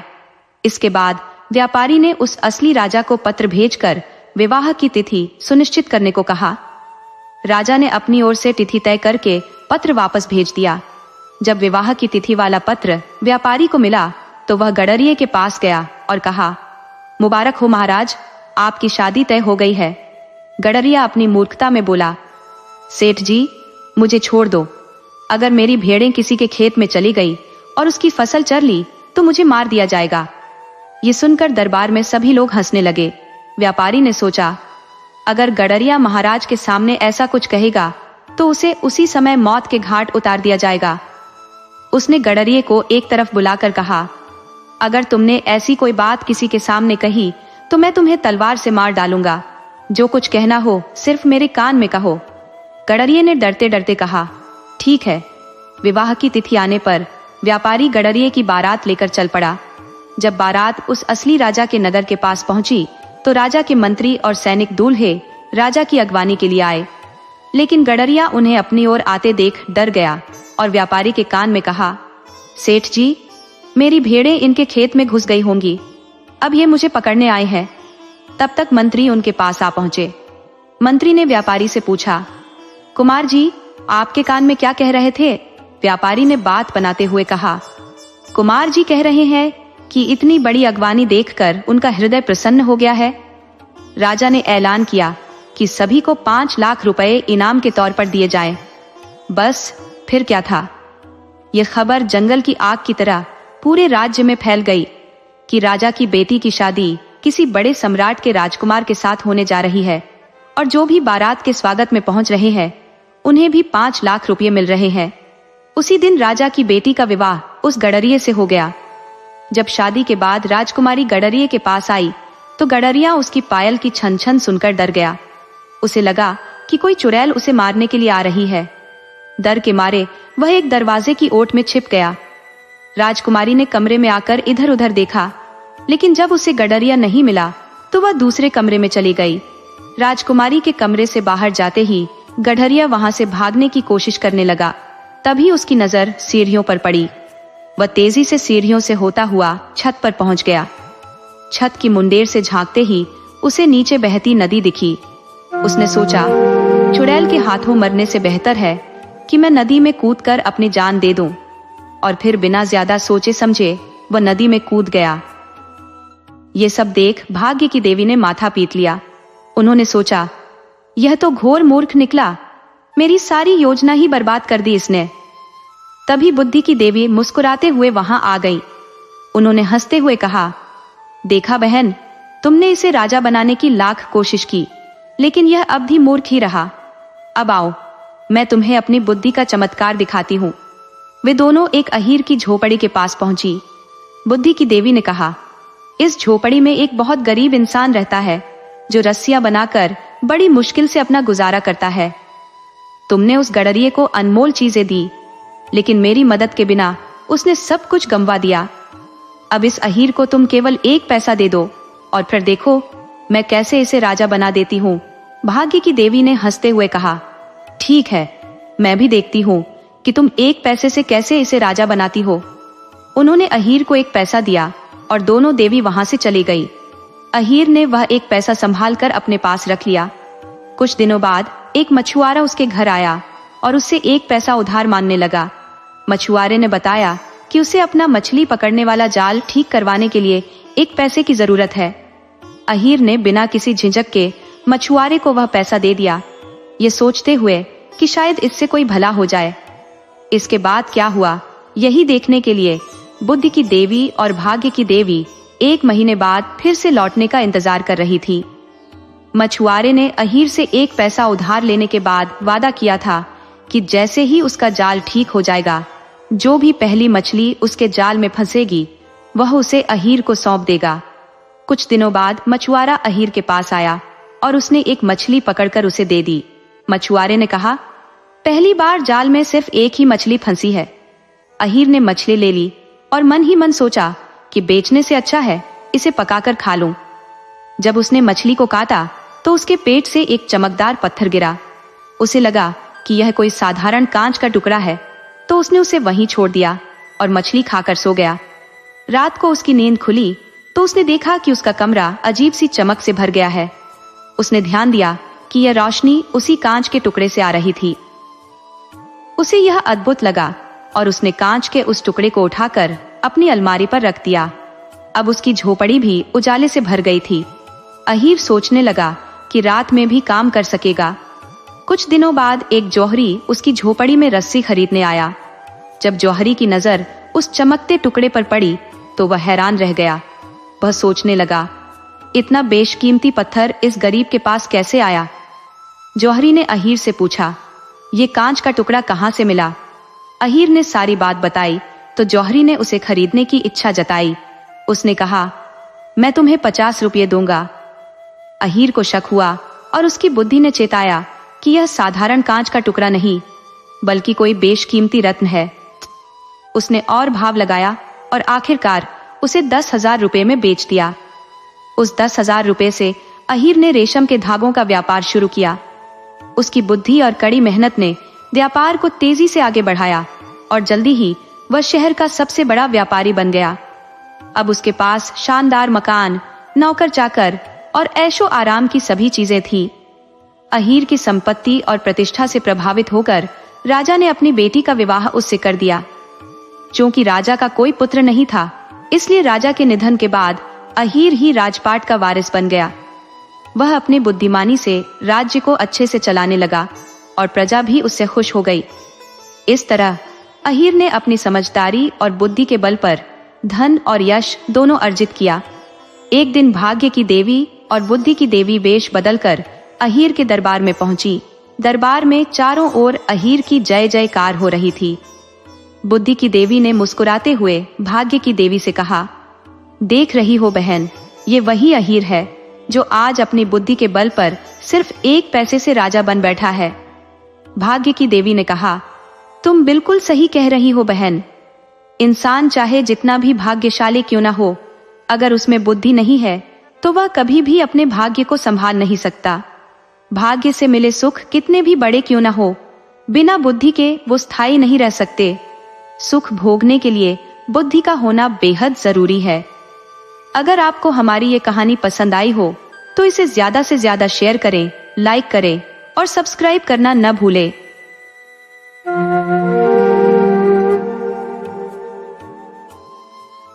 एक छोटे से गांव में बिमला और कमला नाम की 2 पड़ोसनें निवास करती थी। दोनों के बीच एक गहरा बंधन था, लेकिन बिमला के मन में कमला के प्रति एक छुपी हुई जलन थी। दोनों अवसान माता की पूजा में समर्पित थी, लेकिन बिमला हमेशा कमला से दिखावे की होड़ में लगी रहती थी। कमला का घर थोड़ा छोटा था, इसलिए बिमला अक्सर उसकी तिरछी बातें करती रहती थी। फिर भी वे एक दूसरे की सहेली थी और हमेशा साथ रहती थी। कमला के स्वभाव में विनम्रता भरी थी। वह सच्चे मन से भगवान की उपासना करती थी। जब भी किसी पड़ोस में काम होता, दोनों साथ मिलकर जाती। वे एक तालाब से पानी भरने के लिए एक साथ जाती थी और घर के काम में एक दूसरे का हाथ बटाती थी। फिर भी बिमला के मन में जलन का कीड़ा हमेशा सक्रिय रहता था। उसे यह देखकर चिढ़ होती थी कि लोग कमला को कितना पसंद करते हैं, जबकि वह खुद मुंहफट और झगड़ालू थी। बिमला हमेशा कड़वे बोल बोलती और दूसरों का दिल दुखाती। उसकी अमीरी का घमंड उसे सब पर हावी रखता था। एक दिन जब कमला और बिमला तालाब पर पानी भरने गई, तो रास्ते में उन्होंने एक पेड़ के नीचे एक वृद्धा को बैठे देखा। वह वृद्धा उनसे विनम्रता से बोली, बेटिया, मुझे बहुत जोर से प्यास लगी है, कृपया मुझे पानी पिलाओ। बिमला ने तिरस्कार भरे स्वर में उत्तर दिया, हमें क्या इतना समय है कि हम तुम्हें पानी पिलाएं? अगर तुम्हें प्यास लगी है तो तालाब कितना दूर है, जाकर खुद पी लो। वृद्धा ने कहा, बेटी, मैं चल नहीं सकती, मेरी उम्र के कारण चलने में परेशानी होती है, कृपया मेरी मदद करो।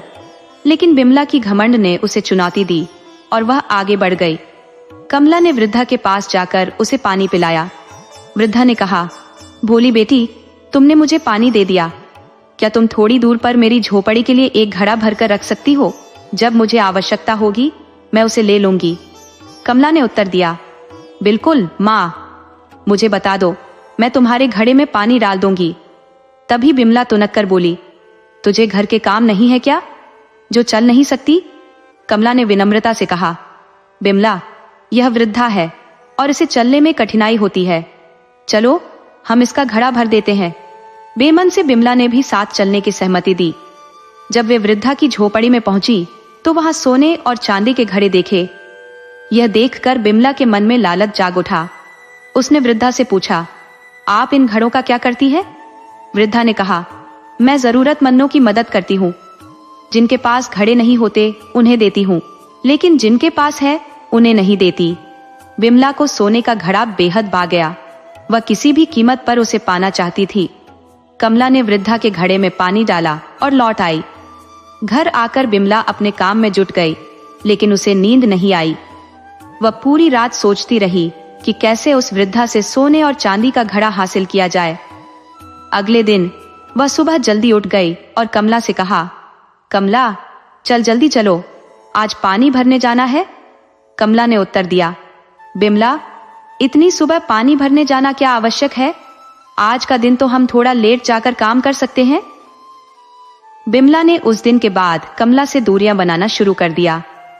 वह चाहती थी कि कमला उसकी योजनाओं का हिस्सा बने, लेकिन कमला की सरलता उसे और चिढ़ा रही थी। बिमला ने मन में ठान लिया कि वह अकेले ही उस वृद्धा के खजाने पर हाथ डालने का प्रयास करेगी। वह अगले दिन फिर से तालाब की ओर बढ़ी और वृद्धा की झोपड़ी पर पहुंच गई। वहां पहुंचकर उसने देखा कि वृद्धा फिर से उसी पेड़ के नीचे बैठी है। बिमला ने सोचा, अगर मैं इस वृद्धा को बहलाकर उसके सोने और चांदी के घड़े हासिल कर लूं, तो मैं अपने जीवन की सारी समस्याओं का समाधान कर सकूंगी। वृद्धा ने बिमला को देखकर मुस्कुराई और कहा, बेटी, क्या तुम फिर से मेरी मदद करने आई हो? बिमला ने हंसते हुए कहा, हाँ माँ, मैं तुमसे एक बात पूछना चाहती हूँ। क्या तुम मुझे उन घड़ों में से एक घड़ा दे सकती हो? वृद्धा ने देखा कि बिमला का इरादा सही नहीं है, लेकिन उसने कहा, बेटा, जो घड़े मेरी जरूरत के हैं, उन्हें मैं किसी को नहीं दूंगी। बिमला ने योजना बनाई कि वह वृद्धा को कुछ और बातें करके उसकी मदद के बहाने उस खजाने तक पहुंच जाएगी, लेकिन उसके दिल में कुछ और ही चल रहा था। एक सुबह बिमला ने कमला को अपने पास बुलाया और कहा, कमला, चलो इस बार हम वृद्धा के पास जाते हैं। मैं एक योजना बना रही हूँ जिससे हमें सोने और चांदी के घड़े मिलेंगे। कमला ने हैरानी से पूछा, क्या? बिमला, यह सही नहीं है। हमें उसे मदद करनी चाहिए, न कि उससे कुछ चुराने का सोचे। लेकिन बिमला ने अपनी जिद पर अड़ी रही। उसने कमला को समझाया कि यह बस एक साधारण योजना है और उसे ऐसा करने में कोई बुराई नहीं है। इस बीच कमला ने सोच लिया कि वह बिमला के साथ नहीं जाएगी। वह जानती थी कि बिमला का इरादा सही नहीं है। उसने अपनी माता से भी इस विषय में चर्चा की और तय किया कि वह वृद्धा की मदद करना चाहती है।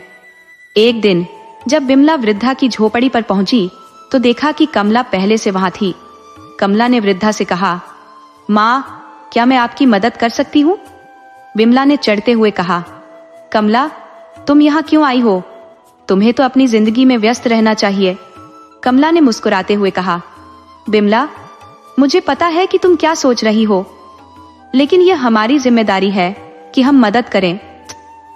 बिमला ने अपने मन में सोचा कि कैसे वह कमला को अपनी योजनाओं में शामिल कर सकती है। आखिरकार बिमला ने महसूस किया कि उसकी लालच उसे अंधा कर रही है। उसने अपनी गलतियों को समझा और कमला के साथ मिलकर वृद्धा की मदद करने का निर्णय लिया। इस तरह बिमला और कमला ने मिलकर न केवल वृद्धा की सहायता की, बल्कि उन्होंने एक दूसरे के प्रति अपने रिश्ते को भी मजबूत किया। बिमला ने अपनी लालच पर काबू पाया और सच्चे दिल से मदद करने की सोचने लगी। इस अनुभव ने बिमला को यह सिखाया कि धन और दिखावा सिर्फ क्षणिक है, जबकि सच्ची मित्रता और सहानुभूति सदा बनी रहती है।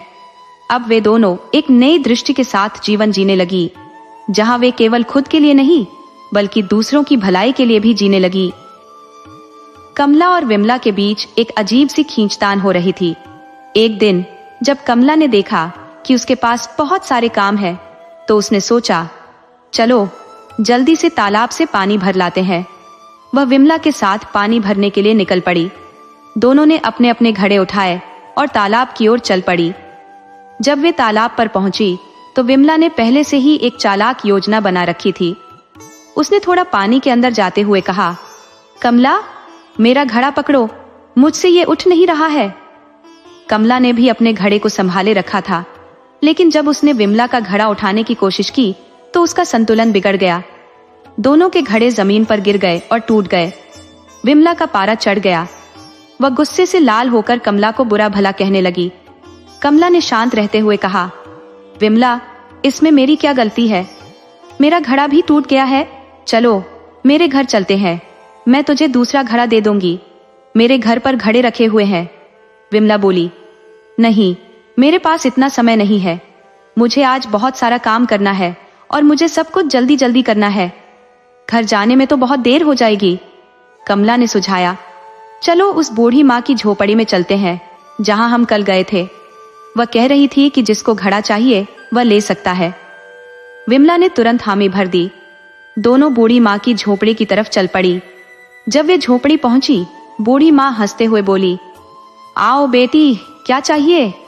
विमला जल्दी से बोली, बूढ़ी माँ, मेरा घड़ा टूट गया है। कमला ने इसे तोड़ दिया। कृपया मुझे एक नया घड़ा दे दीजिए। बूढ़ी माँ ने मुस्कुराते हुए कहा, अंदर कई घड़े रखे हैं, जाकर ले लो। विमला तुरंत अंदर गई और सोने का चमचमाता हुआ घड़ा उठा लिया। उसकी आंखों में लालच चमकने लगा। बूढ़ी माँ ने फिर कहा, कमला, तुम भी एक घड़ा ले लो। कमला ने नम्रता से कहा, नहीं माँ जी, मेरे घर में घड़ा है, मैं वहीं से ले लूंगी। लेकिन बूढ़ी माँ के बार बार कहने पर कमला ने भी एक मिट्टी का साधारण सा घड़ा उठा लिया। जब वे दोनों पानी भरकर वापस लौटने लगी, बूढ़ी माँ ने उन्हें एक आखिरी बात कही, ये घड़े साधारण नहीं है, इनमें गुप्त धन छिपा है, लेकिन तुम्हें वही मिलेगा जैसा तुम्हारा कर्म है। अगर अच्छे कर्म होंगे तो अच्छा फल मिलेगा और बुरे कर्म के साथ बुरा ही मिलेगा। विमला के मन में खुशी की लहर दौड़ गई। वह मन ही मन सोचे जा रही थी, मुझे सोने का घड़ा मिल गया है, अब मैं इसे बेचकर अमीर हो जाऊंगी। वह कमला को मूर्ख समझ रही थी। कमला तो झोपड़ी से मिट्टी का घड़ा उठा लाई, यही कारण है कि वह गरीब है। जब कमला अपने घर पहुंची और उसने पानी डालने के लिए घड़ा उठाया तो उसकी आंखें फटी की फटी रह गई। मिट्टी के साधारण घड़े से सोने, चांदी, हीरे और मोती निकल रहे थे।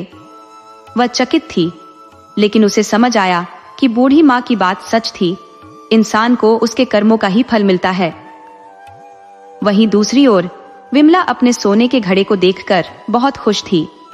वह मन ही मन सोचे जा रही थी, अब मैं इसे पिघलाकर जेवर बनवा लूंगी। लेकिन जैसे ही उसने घड़े को तोड़ने की कोशिश की, घड़ा खाली निकला। उसकी सारी उम्मीदें धूल में मिल गई। कमला के अच्छे कर्मों ने उसे दौलत दी, जबकि विमला का लालच उसे ठग कर चला गया। अंत में यह समझ आई कि जीवन में सच्ची संपत्ति हमारे कर्म होते हैं, न कि बाहरी दिखावा। जब विमला और कमला ने देखा कि अचानक ऐसा क्या जादुई घटित हो गया, तो उनकी आंखें विस्मय से चौड़ी हो गई। वहीं जब विमला ने अपने घर का पानी खाली करना शुरू किया तो दूसरे घड़े से अजीबोगरीब कीड़े रेंगने लगे। ये कीड़े उसके शरीर पर चढ़कर उसे काटने लगे, जिससे विमला का शरीर लहूलुहान हो गया और उसकी त्वचा पर काले धब्बे उभर आए। ये नजारा देखकर विमला जोर जोर से रोने लगी। कमला, जो उसके पड़ोस में थी, उसकी कराहें सुनकर दौड़ी आई। उसने विमला की स्थिति देखकर आश्चर्य से भर गई और पूछा, विमला, ये सब क्या हो रहा है? विमला ने कहा, मुझे नहीं पता, लगता है इस पानी में कुछ जादू है। उसने वृद्धा को गालियां देनी शुरू कर दी। कमला ने विमला को शांत करते हुए कहा, इस तरह मत बोलो, शायद तुमने कुछ गलत किया होगा। देखो, मेरे घर में तो हीरे मोती निकल रहे हैं।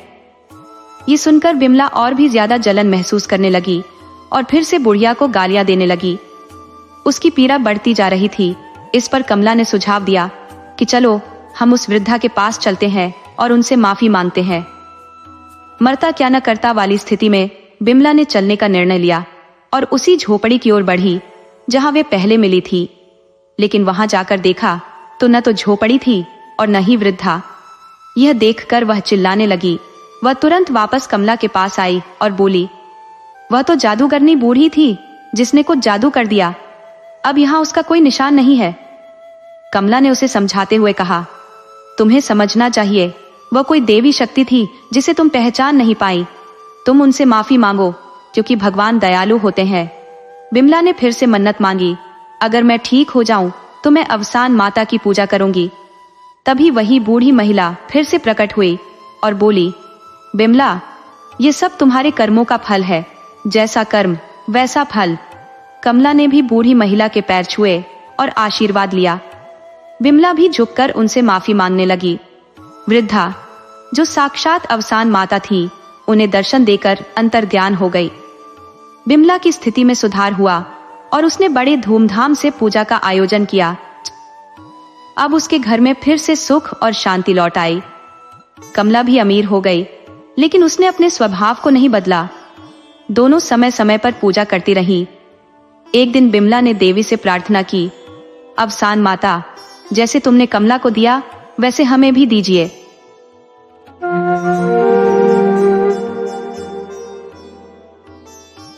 उत्तर प्रदेश के एक छोटे से शहर में राजा राम नामक एक बुजुर्ग रहते थे, जिनकी उम्र करीब 70 साल थी। वह सेना से रिटायर्ड थे और उनकी पोस्ट काफी अच्छी थी। उनकी पत्नी कांति देवी और 5 बेटियां थी, जिनकी शादी हो चुकी थी। राजा राम और उनकी पत्नी अपनी गृहस्थी को मिलकर संभाल रहे थे। राजा राम की 2 बेटियों का ससुराल आगरा शहर में ही था, इसलिए उनका आना जाना राजा राम के घर होता रहता था। बाकी 3 बेटियां आगरा से दूर रहती थी, तो वे साल में एक बार ही अपने मायके आ पाती थी। राजा राम और कांति देवी दोनों अपनी जिंदगी पेंशन के सहारे गुजार रहे थे और उनकी जिंदगी में कोई कमी नहीं थी। वे खुशहाल थे और उनके बीच का सामंजस्य भी गजब का था। लेकिन कहते हैं ना, किस्मत कब करवट ले ले, इसका कोई भरोसा नहीं। एक रात अचानक कांति देवी की मृत्यु हो गई। राजा राम के बुढ़ापे का सहारा छूट गया और वे अकेले रह गए। अब उनकी 5 बेटियों को अपने पिता की चिंता सताने लगी। बेटियों ने आपस में चर्चा की और निर्णय लिया कि सबसे बड़ी बेटी सीमा के पास एक परमानेंट बाई का इंतजाम करवा दिया जाए, जो उनके पिता की देखभाल कर सके। कुछ दिनों में बाई का इंतजाम हो गया और बेटियां अपनी अपनी गृहस्थी में वापस लौट गई। समय बीतता गया और राजा राम घर में अकेले होते गए। उनसे बात करने वाला, उनके दुख सुख बांटने वाला कोई नहीं था। बाई अपना काम करके चली जाती थी और राजा राम अकेले रह जाते थे। धीरे धीरे उनके पास मिलने जुलने वाले भी कम हो गए और वे अपने में ही सिमटते चले गए। राजा राम का स्वास्थ्य भी गिरने लगा और वे बिस्तर पकड़ने की नौबत आ गई। जब उनकी बेटियों को इस बारे में खबर मिली तो वे अपने पिता से मिलने आई। बेटियों ने आपस में विचार विमर्श किया और निर्णय लिया कि अब उनके पिता उनके साथ 2-2 महीने रहेंगे और उनका घर बेच दिया जाएगा। इस निर्णय में उनके पतियों ने भी सहमति जताई। राजा राम को जब घर बेचने की बात बताई गई तो वे कुछ बोले नहीं, बस समय की मजबूरी को समझते हुए सहमति दे दी। अब राजा राम अपने जीवन के अंतिम पड़ाव में अपनी बेटियों के सहारे एक नए जीवन की शुरुआत करने वाले थे। राजा राम को जब ये बात बताई गई कि उन्हें अपने घर को हमेशा के लिए छोड़ना होगा, तो उनका दिल बैठ सा गया। जिस घर में उन्होंने अपनी पूरी जिंदगी बिताई, वहां के हर कोने में उनकी यादें बसी थी। बुरे और अच्छे दोनों वक्तों के गवाह उस घर को छोड़ने का ख्याल भी उनके लिए बहुत भारी था। लेकिन परिवार के फैसले के आगे उनके पास और कोई विकल्प भी नहीं था। वह मन मसोस कर सोचने लगे कि अकेलेपन से तो यही अच्छा है कि कम से कम कोई तो होगा जिससे बात हो सकेगी। और फिर आनन फानन में उनका घर बेच दिया गया। राजा राम ने दिल पर पत्थर रखकर घर बेचने की हामी भरी, लेकिन अंदर से वो टूट चुके थे। घर बिकने के बाद उनकी सबसे बड़ी बेटी सीमा ने राजा राम को अपने साथ चलने के लिए कहा और वे भी बिना कोई विरोध किए साथ चल दिए। राजा राम का शरीर बुढ़ापे से कमजोर हो चुका था और उन्हें किसी की देखभाल की जरूरत थी, इसलिए वे सीमा के साथ रहने के लिए तैयार हो गए। आगरा और अपने घर को छोड़ना उनके लिए बिल्कुल भी आसान नहीं था, लेकिन उन्होंने स्थिति को स्वीकार कर लिया। योजना के मुताबिक राजा राम को 2 महीने सीमा के घर रहना था। उसके बाद वे अपनी छोटी बेटी अंजू के घर जाने वाले थे। इस तरह वे एक एक करके अपनी सभी बेटियों के पास रहने वाले थे और बाकी के 2 महीने रिश्तेदारों और दोस्तों के यहाँ बिताने का प्लान था। कोई भी बेटी उन्हें साल भर अपने पास रखने को तैयार नहीं थी, इसलिए यह व्यवस्था बनाई गई थी। राजा राम सीमा के साथ मथुरा चले गए। वहां पहुंचते ही सीमा के घर वालों ने उनका बहुत प्यार से स्वागत किया। नाती पोतों ने भी उन्हें नाना जी कहकर उनकी खुशी का इजहार किया। राजा राम को इस अपनत्व और प्यार ने बेहद खुश कर दिया। सीमा ने राजा राम के लिए घर में एक अलग से कमरा भी दिया, जिसे उनकी जरूरतों के हिसाब से सजाया गया था। कमरे में अटैच बाथरूम भी था, ताकि उन्हें किसी भी प्रकार की असुविधा ना हो। राजा राम सीमा और उसके परिवार द्वारा की गई व्यवस्थाओं को देखकर मन ही मन बहुत आशीर्वाद देने लगे। उन्होंने सोचा कि चलो, कम से कम आज इस बुजुर्ग व्यक्ति की किसी को जरूरत तो है, कोई तो है जो उनका ख्याल रखता है। धीरे धीरे राजा राम सीमा के घर में घुल मिल गए और उनकी सेहत में भी सुधार होने लगा। उनके नाती पोते उनका बहुत ध्यान रखते थे और राजा राम भी उनके साथ उठते बैठते, हंसते खेलते समय बिताने लगे। उनकी दूसरी बेटियों का भी फोन आता रहता था और वे सीमा के घर पर अपने खुशहाल होने की बातें किया करते थे। लेकिन जैसे जैसे समय बीतता गया, राजा राम का मन सीमा के घर से उचटने लगा। उन्हें अपने पुराने घर, आस पड़ोस, रिश्तेदार और सबसे ज्यादा अपनी पत्नी कांति की याद सताने लगी। राजा राम किसी से कुछ नहीं कहते, लेकिन मन ही मन घुटन महसूस करने लगे। सीमा के बच्चे भी अब उनके साथ वही व्यवहार नहीं करते थे जैसा उन्होंने राजा राम के आने पर किया था। सीमा के पति भी उन्हें पहले जैसी इज्जत नहीं देते थे। एक दिन की बात है, जब राजा राम अपने कमरे में पूजा पाठ कर रहे थे, तभी सीमा उनके पास आकर बैठ गई। पूजा खत्म होने का इंतजार करती रही। ये देखकर राजा राम को थोड़ा अचरज हुआ कि आज अचानक उनकी याद कैसे आ गई। उन्होंने मन में सोचा, आज सूरज पश्चिम से कैसे निकल आया, क्योंकि जब भी वे सीमा को बुलाते वह कोई ना कोई बहाना बनाकर टाल जाती थी। उन्होंने सोचा, जरूर इसे मुझसे कोई काम होगा। राजा राम ने जैसे ही अपना पाठ समाप्त किया, उन्होंने सीमा से पूछा कि वह उनके कमरे में क्यों आई है। सीमा ने पहले तो कुछ मीठी मीठी बातें शुरू की, लेकिन राजा राम ने उसे बीच में ही रोकते हुए सीधा मुद्दे पर आने को कहा। उन्होंने कहा, जो भी कहना है साफ साफ कहो, क्योंकि राजा राम समझ चुके थे कि सीमा कुछ महत्वपूर्ण बात कहना चाहती है। सीमा ने भी बिना देर किए अपनी बात कहना शुरू किया। उसने बताया कि अनिल, जो उसका पति है, वह कह रहा है कि बाबूजी को किसी और कमरे में शिफ्ट कर दिया जाए, क्योंकि वह उस कमरे को किराए पर देना चाहता है। ऐसा करने से घर में थोड़ी ज्यादा आमदनी हो जाएगी, क्योंकि कहीं न कहीं खर्चे बढ़ गए हैं। सीमा की बातें सुनकर राजा राम का दिल बुरी तरह से टूट गया। वह अच्छे से जानते थे कि उस घर में कोई ऐसा कमरा नहीं है जिसमें उन्हें शिफ्ट किया जा सके। वह चुपचाप बैठकर सीमा की सारी बातें सुनते रहे। सीमा ना जाने क्या क्या कहती जा रही थी, लेकिन राजा राम का दिमाग सुन्न पड़ गया था। कुछ देर सोचने के बाद राजा राम ने सीमा से सीधे कमरे का किराया पूछ लिया। उन्हें एहसास हो चुका था कि सीमा उनसे किराए का पैसा मांगना चाहती है। सीमा ने भी बिना हिचकिचाहट के कमरे का किराया और खाने पीने का खर्चा बता दिया और फिर कमरे से बाहर चली गई। राजा राम बहुत देर तक अकेले बैठे बैठे उन्हीं बातों के बारे में सोचते रहे। उनकी आंखें नम हो गईं। उन्हें यकीन नहीं हो रहा था कि उनकी अपनी बेटी उनसे ऐसा कह रही है। वह सोचने लगे कि जो प्यार, अपनापन और मान सम्मान उन्होंने देखा, वह सिर्फ एक दिखावा था।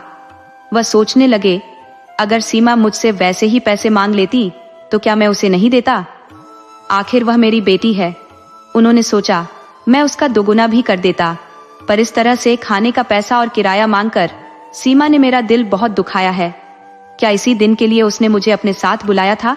ये सब बातें राजा राम के मन में चल रही थी और उन्हें अपनी पत्नी कांता देवी की याद आने लगी। ये सब सोचते सोचते राजा राम जोर जोर से रोने लगे। जैसे तैसे करके उन्होंने सीमा के घर पर 2 महीने बिताए। अब उनका मन पूरी तरह से बुझ चुका था और वह जल्द से जल्द वहां से निकल जाना चाहते थे। उन्हें ऐसा महसूस हो रहा था कि इस घर में उनका सिर्फ आर्थिक शोषण किया जा रहा था। उन्हें अपने खर्च किए गए पैसों का दुख नहीं था, बल्कि इस बात का दुख था कि इस घर में उन्हें एक किराएदार की तरह रखा जा रहा था, न कि एक पिता की तरह। इस घुटन भरी जिंदगी से छुटकारा पाने के लिए उन्होंने अपनी दूसरी बेटी अंजू को फोन किया और उसे उन्हें वहां से ले जाने के लिए कहा। अंजू और उसके पति सुरेश उन्हें लेने के लिए तुरंत सीमा के घर पहुंच गए। वैसे भी अब राजा राम जी को सीमा के घर पर रहते हुए 2 महीने पूरे हो चुके थे और अब बारी अंजू की थी। राजा राम अंजू के साथ जाने के लिए खुशी खुशी तैयार बैठे थे। उन्हें लगा कि वहां पर रहकर उन्हें कुछ सुकून मिलेगा और शायद कोई दोस्त या रिश्तेदार भी मिलने आ जाएगा, क्योंकि अंजू आगरा में ही रहती थी। अंजू अपने पिता को बड़े ही प्यार से अपने घर लेकर गई। वहां पहुंचते ही उसके बच्चों ने भी अपने नाना जी का स्वागत बड़े ही प्यार से किया। अंजू के 2 बेटे थे और वे दोनों ही अपने नाना जी के इर्द गिर्द घूमने लगे। दोनों ही नाना जी के घर आने से बहुत खुश थे। अंजू ने राजा राम के लिए एक अलग कमरा भी दिया, जिसमें उनकी सारी सुविधाओं का ध्यान रखा गया। उस कमरे में अटैच बाथरूम भी था। राजा राम ने उन सुविधाओं को देखा जो सीमा के घर पर भी उन्हें मिली थी, लेकिन वे इस बार ना चाहते हुए भी अपनी बेटी का दिल नहीं दुखाना चाहते थे। पर कहते हैं ना, जो एक बार जल चुका होता है वह हर चीज को फूंक फूंक कर देखता है। राजा राम ने जब अंजू से उस कमरे का किराया पूछा तो उन्होंने बड़े ही संकोच के साथ कहा, बेटा, मुझे पहले ही बता दो कि इस कमरे का और खाने पीने का कितना खर्चा आएगा, ताकि बाद में किसी को कोई असुविधा ना हो। अंजू ने राजा राम को टोका और कहा, पापा, कैसी बातें कर रहे हो? क्या मैं आपसे यहाँ रहने और खाने पीने का पैसा लूंगी? आप मेरे पापा हो, कोई बाहरी नहीं। आप यहाँ पूरे सम्मान और अधिकार के साथ रहिए। अंजू की इस बात को सुनकर राजा राम थोड़े मुस्कुराए और बोले, किसने कहा कि ऐसा नहीं होता बेटा, मेरे साथ तो एक बेटी ने ऐसा ही किया। अंजू को समझ नहीं आया कि राजा राम क्या कह रहे हैं। उसने उनसे साफ साफ सब कुछ बताने को कहा। राजा राम ने जो कुछ भी सीमा के घर सहा था वो सब कुछ अंजू को बता दिया। उन्होंने बताया कि किस तरह का व्यवहार उनके साथ वहां किया गया था। ये सब बताते हुए राजा राम की आंखों में आंसू आ गए। वह बहुत दुखी हो गए थे, क्योंकि उन्होंने कभी सपने में भी नहीं सोचा था कि उनकी अपनी बेटी ऐसा करेगी। अंजू को उनकी बातें सुनकर यकीन नहीं हो रहा था। वह सोचने लगी कि सीमा दीदी ऐसा कैसे कर सकती है। उसने सीमा से बात करने के बारे में सोचा, लेकिन राजा राम ने उसे रोक दिया और कहा, बातों को बेवजह बढ़ाने से कोई फायदा नहीं। अंजू ने अपने पिता की बात मानी और वहीं पर उस विषय को खत्म कर दिया। अब राजा राम अंजू के घर पर बड़े ही सुकून से रह रहे थे। उन्हें वहां किसी प्रकार की कोई कमी नहीं थी और न ही कोई शिकायत। अंजू के घर पर उनकी हर जरूरत का पूरा ध्यान रखा जाता था। धीरे धीरे राजा राम सीमा के घर की कड़वी यादों को अंजू के प्यार और सम्मान से भूलते जा रहे थे। अंजू के घर पर उन्हें रहते हुए 2 महीने पूरे होने वाले थे, लेकिन अब उनका वहां से जाना जरूरी था, क्योंकि सभी ने अपने पिता को 2-2 महीने के लिए बांट रखा था। अंजू के घर से जाने के 2 दिन पहले अंजू उनके पास आकर बैठी और उनके साथ समय बिताने लगी। उसने उनके साथ ढेर सारी पुरानी बातें की। राजा राम को देखकर ऐसा लग रहा था जैसे वह बहुत खुश है। उन्होंने अंजू को सीने से लगाकर बहुत सारे आशीर्वाद दिए और उनकी आंखों में आंसू आ गए। थोड़ी देर बाद अंजू का पति सुरेश भी कमरे में आ गया। उसके हाथ में एक डायरी थी जो उसने अंजू को दी। अंजू ने डायरी को लेकर राजा राम को पढ़ने के लिए दे दी। राजा राम आश्चर्य से डायरी को देखने लगे। उन्हें समझ नहीं आ रहा था कि यह डायरी क्यों दी गई है।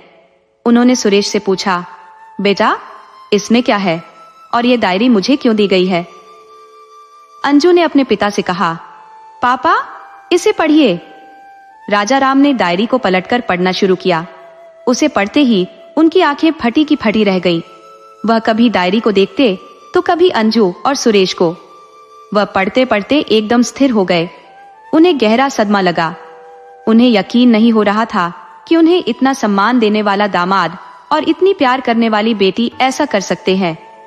डायरी में राजा राम के उस घर में रहने के बाद से अब तक के सारे खर्चों का हिसाब लिखा हुआ था।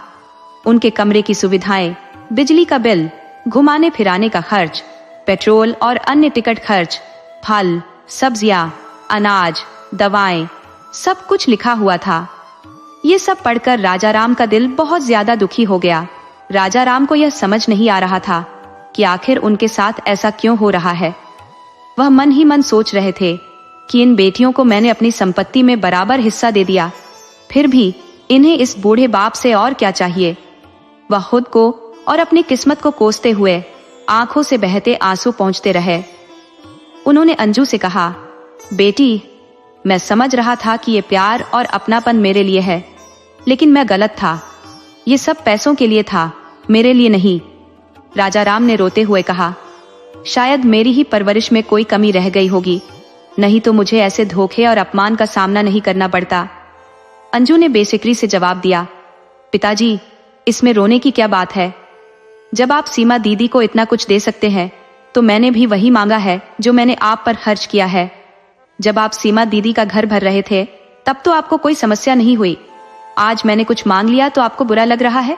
आपको इतनी पेंशन मिलती है, अगर थोड़ी बहुत हमें दे देंगे तो कौन सा आप गरीब हो जाएंगे। अंजू की बातों ने राजा राम को हिलाकर रख दिया। उन्होंने कभी सोचा भी नहीं था कि उनकी बेटी के दिल में इतना जहर हो सकता है। राजा राम अब कुछ भी समझने की हालत में नहीं थे। अंजू ने फिर कहा, पिताजी मुझे सब पता है कि आपने कब कब और क्या क्या सीमा दीदी को दिया है। उनके बच्चों की कॉलेज की फीस भरी, उन्हें नई मोटरसाइकिल दिलाई, सोने की अंगूठी बनवा कर दी, और मुझे देने में आपको इतनी परेशानी हो रही है। राजा राम अपनी आंखों और कानों पर यकीन नहीं कर पा रहे थे कि कैसे दोनों बहनों ने मिलकर अपने बाप को लूटने की साजिश रची। वे अब पूरी तरह टूट चुके थे। अंजू और सुरेश ने चेक राजा राम के हाथ में पकड़ाकर बिना कुछ कहे कमरे से बाहर चले गए। राजा राम को आज अपनी पत्नी शांति की बहुत याद आ रही थी। वह सोचने लगे कि अगर शांति उन्हें अकेला छोड़कर नहीं जाती तो शायद ये नौबत नहीं आती। उन्होंने सोचा कि उनसे बहुत बड़ी गलती हो गई जो उन्होंने बेटियों की बातों में आकर अपना सालों पुराना मकान बेच दिया। अब राजाराम का दिल अपनी बेटियों से पूरी तरह हट गया था। उन्हें समझ आ गया था कि किसी को भी अपने पिता की जरूरत नहीं है, सभी को बस उनकी पेंशन चाहिए। सभी की निगाहें उनके पैसों पर है और सभी एक दूसरे से होड़ में है कि कौन उनसे कितना हड़प सकता है। उनके जीने मरने से किसी को कोई फर्क नहीं पड़ता। राजाराम ने सोचा कि सीमा के घर धोखा खाने के बाद भी उन्होंने उसे माफ कर दिया था, अंजू के दिए अपनापन और प्यार की वजह से। उन्हें लगा था कि शायद अंजू में कोई कमी नहीं होगी, लेकिन आज अंजू ने उनकी पीठ में छुरा घोंप दिया।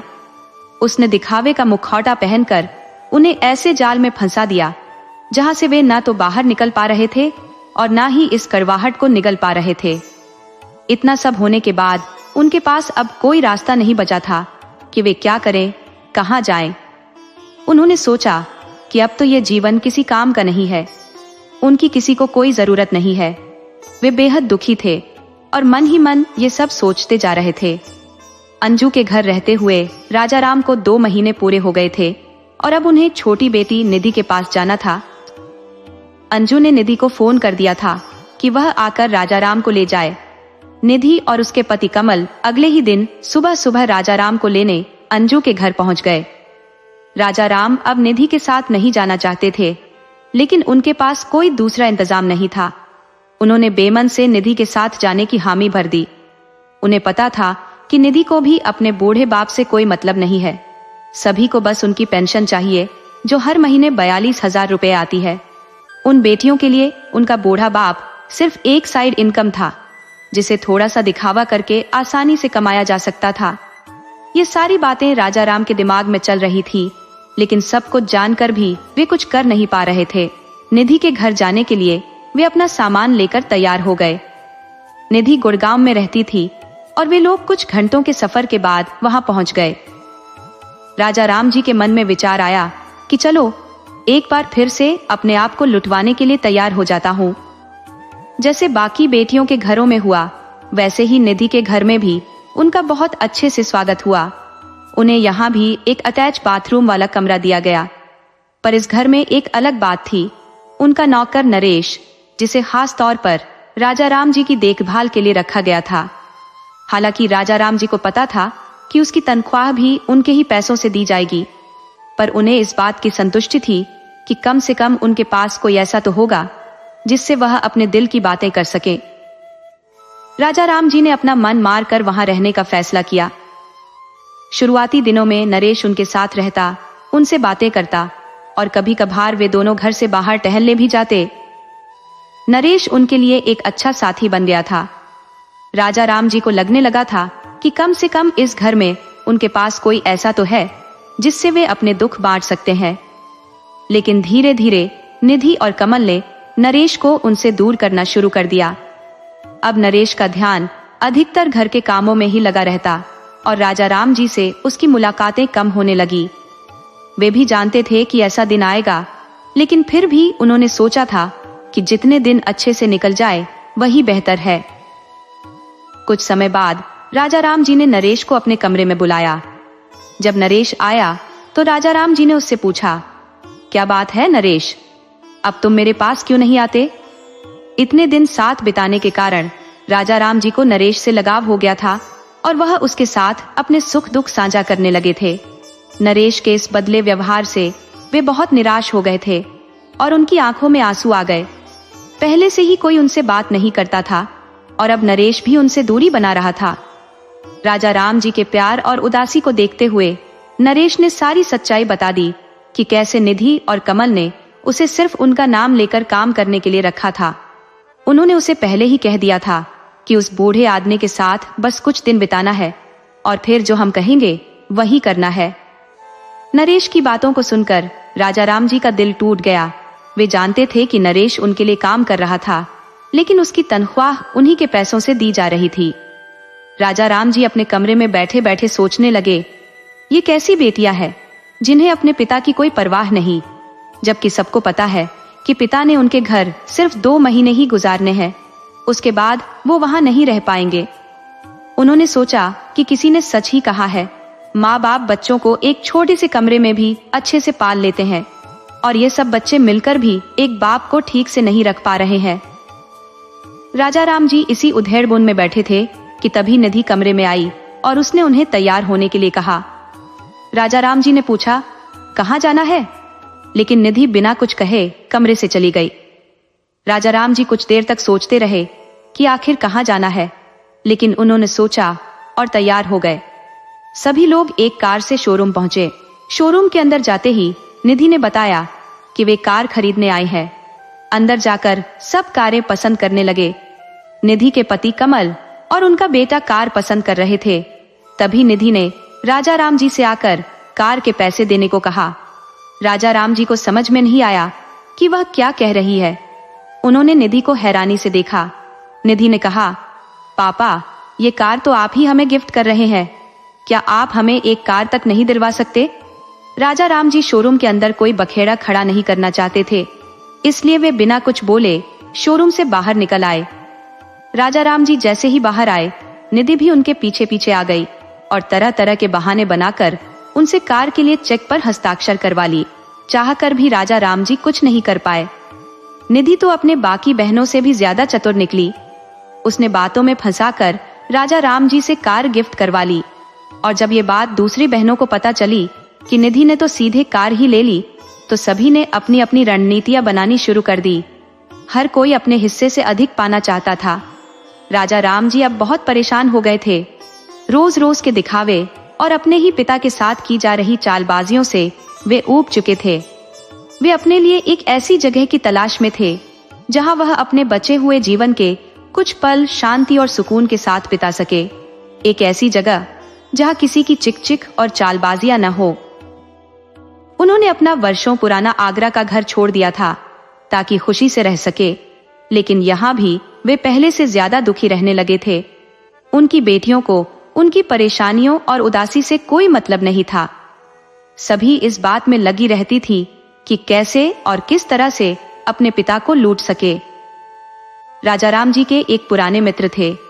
उन्होंने उन्हें अपनी सभी परेशानियों के बारे में फोन पर बताया। तब उनके मित्र ने उन्हें वृद्धाश्रम में रहने की सलाह दी, जहां उनके जैसे और भी लोग होंगे जो उनके दुख और सुख बांट सकेंगे। राजा राम जी को अपने मित्र की यह सलाह सही लगी। उन्होंने सोचा कि जब किसी को उनकी परवाह नहीं है तो वे भी क्यों किसी के बारे में सोचे।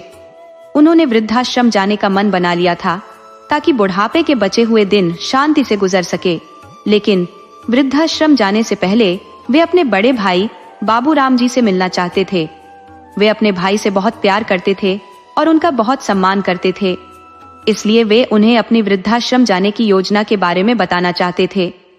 राजा राम जी की पत्नी और उनकी भाभी के बीच कभी भी नहीं बनती थी, इसी कारण दोनों भाई ज्यादा नहीं मिल पाते थे। लेकिन इसका मतलब यह नहीं था कि दोनों भाइयों के बीच प्यार कम हुआ था। राजा राम जी अपने भाई को याद करते हुए बचपन की यादों में खो गए। उन्होंने याद किया कि कैसे वे और उनके बड़े भाई बाबूराम जी मिलकर बहुत प्यार से रहते थे। लेकिन शादी के बाद रोज रोज की कलह से बचने के लिए उन्होंने अलग अलग रहने का फैसला किया ताकि दोनों परिवारों में प्यार बना रहे। अपने भाई को याद करते हुए राजा राम जी की आंखों से आंसू बहने लगे। वे अपने भाई से मिलकर उन्हें अपने दिल की सारी बातें बताना चाहते थे। उन्होंने अपने आंसुओं को पोंछा और अपने भाई को फोन करने लगे। जैसे ही बाबूराम जी ने फोन उठाया, वे खुशी से फूले नहीं समाये। दोनों भाई फोन पर बात करते हुए भावुक हो गए। वे जल्द से जल्द मिलकर गले मिलना चाहते थे। राजा राम जी के फोन करते ही बाबूराम जी बिना कुछ सोचे समझे उन्हें अपने घर मिलने के लिए बुलाते हैं। उनकी यह बात सुनते ही राजा राम जी की आंखों से आंसू बहने लगते हैं। वे अपने आंसुओं को रोक नहीं पाते और अपने भाई से मिलने के लिए उतावले हो उठते हैं। 2 दिन बाद मिलने का समय तय करते हैं। बाबूराम जी अपने भरे पूरे परिवार के साथ ग्वालियर में रहते थे। वहां उनकी पत्नी आशा, उनके 2 बेटे चंद्रभान और अतुल और उनकी बहुएं सुमन और सुनीता और उनके बच्चे, सभी लोग एक साथ मिलजुल कर रहते थे। राजा राम जी ने जब ग्वालियर जाने का इरादा अपने घर वालों को बताया तो घर में एक अलग ही उत्साह भर गया। सब लोग उनसे मिलने की खुशी में जुट गए। उनके स्वागत के लिए घर में तरह तरह के पकवान बनने लगे और उनके आराम के लिए एक खास कमरा भी सजाया गया।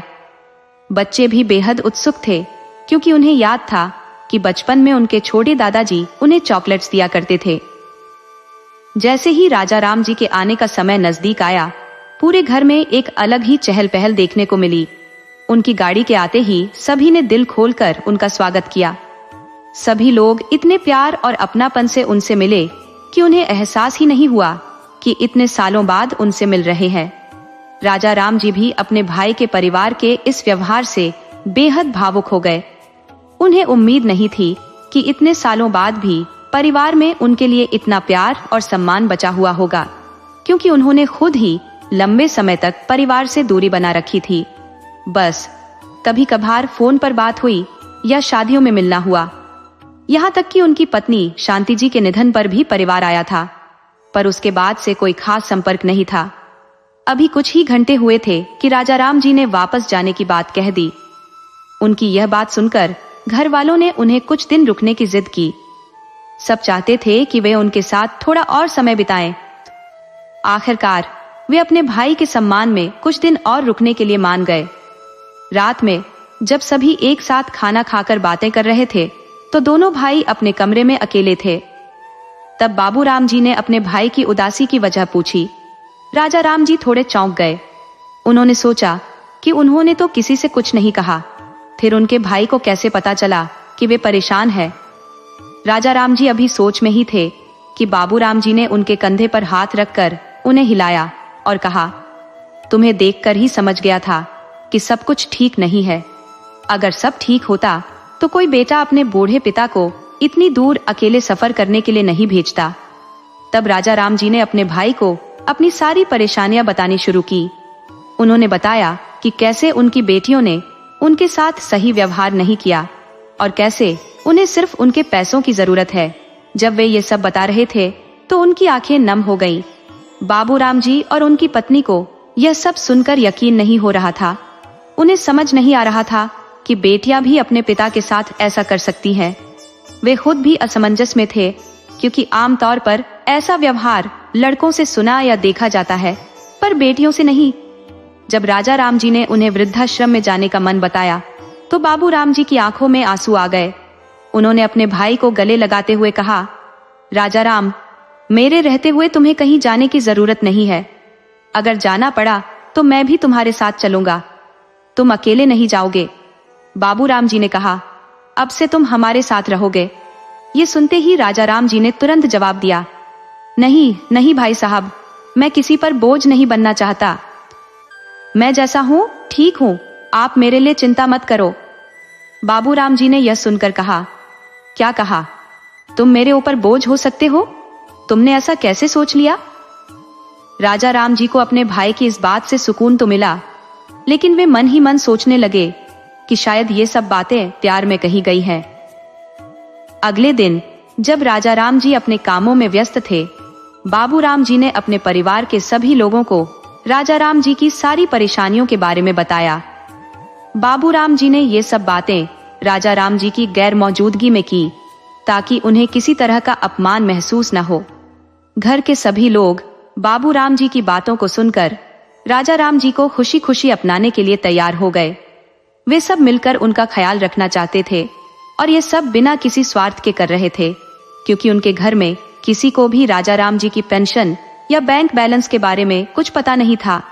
बाबू राम जी के परिवार वालों ने बिना किसी आपत्ति के उनकी बात मान ली, जिससे बाबू राम जी को अपनी परवरिश और बच्चों पर गर्व महसूस हो रहा था। उनकी बहुओं ने भी राजा राम जी को अपनाने में पूरा सहयोग दिया। उनके बेटे चंद्रभान और उनकी पत्नी सुमन ने तो उन्हें अपने कमरे में रहने की भी पेशकश की। बाबू राम जी कोई बहुत अमीर आदमी नहीं थे, वे बस खुशी खुशी अपनी जिंदगी चला रहे थे। उनका घर एक आम आदमी के घर जैसा ही था, जिसमें सभी के पास अपने अपने कमरे थे, पर इतना बड़ा नहीं था कि राजा राम जी को अलग से कमरा दिया जा सके। इसीलिए बाबू राम जी के बेटे ने अपना कमरा उन्हें देने के लिए कहा, ताकि राजा राम जी को किसी तरह की परेशानी ना हो। जब राजा राम जी को ये बात पता चली, तो उन्होंने चंद्रभान को ऐसा करने से मना कर दिया। उन्होंने अपने बड़े भाई के कमरे में चारपाई पर सोने को ही बेहतर समझा। राजा राम जी ने कहा, मुझे बस प्यार की जरूरत है, किसी बड़े कमरे की नहीं। इस घर में भले ही सुविधाओं की कमी थी, पर प्यार, इज्जत और सम्मान की कोई कमी नहीं थी। सभी, बड़े हों या बच्चे, बिना किसी स्वार्थ के उन्हें अपनाने के लिए तैयार थे। अब राजा राम जी को उनके बड़े भाई बाबू राम जी के घर में बहुत प्यार और अपनापन मिल रहा था।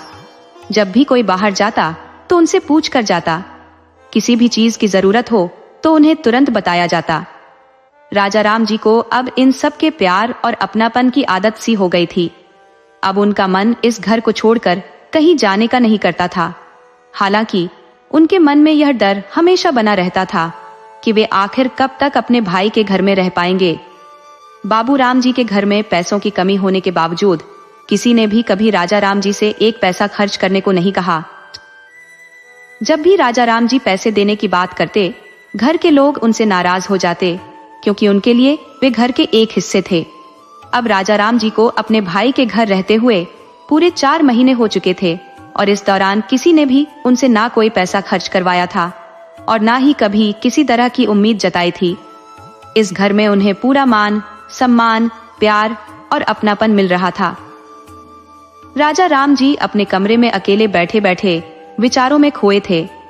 उनके मन में विचार आ रहे थे, अगर मेरे बच्चे होते तो अब तक मुझे टुकड़ों टुकड़ों में बांटकर खा गए होते।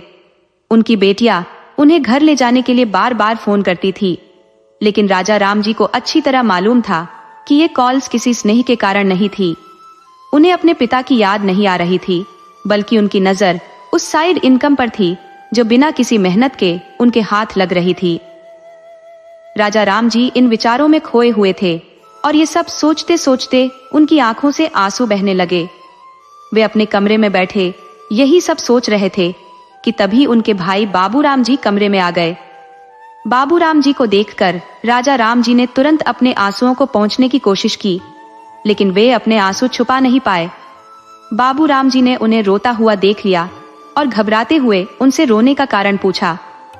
राजा राम जी ने बात को टालते हुए कहा कि वे अब घर से जाने की सोच रहे हैं। राजा राम जी की यह बात सुनकर और उन्हें रोता देखकर बाबू राम जी ने पूछा, क्या हमारे घर में तुम्हें कोई तकलीफ है? किसी ने कुछ कहा है? किसी की कोई बात बुरी लगी है? राजा राम जी ने अपने भाई को बीच में ही रोकते हुए कहा, अरे भाई साहब, ये आप कैसी बातें कर रहे हो? मुझे यहाँ पर तो सबका इतना प्यार और खुशी मिली है जिसकी मैंने कभी कल्पना भी नहीं की थी। समय पर खाना, वो भी सबके साथ मिलजुल कर, समय पर दवाई और न जाने क्या क्या। यहाँ तक कि मुझे इस बात का अधिकार भी मिला कि मैं अपने विचार रख सकूं। ये सब मेरे लिए किसी सपने जैसा है।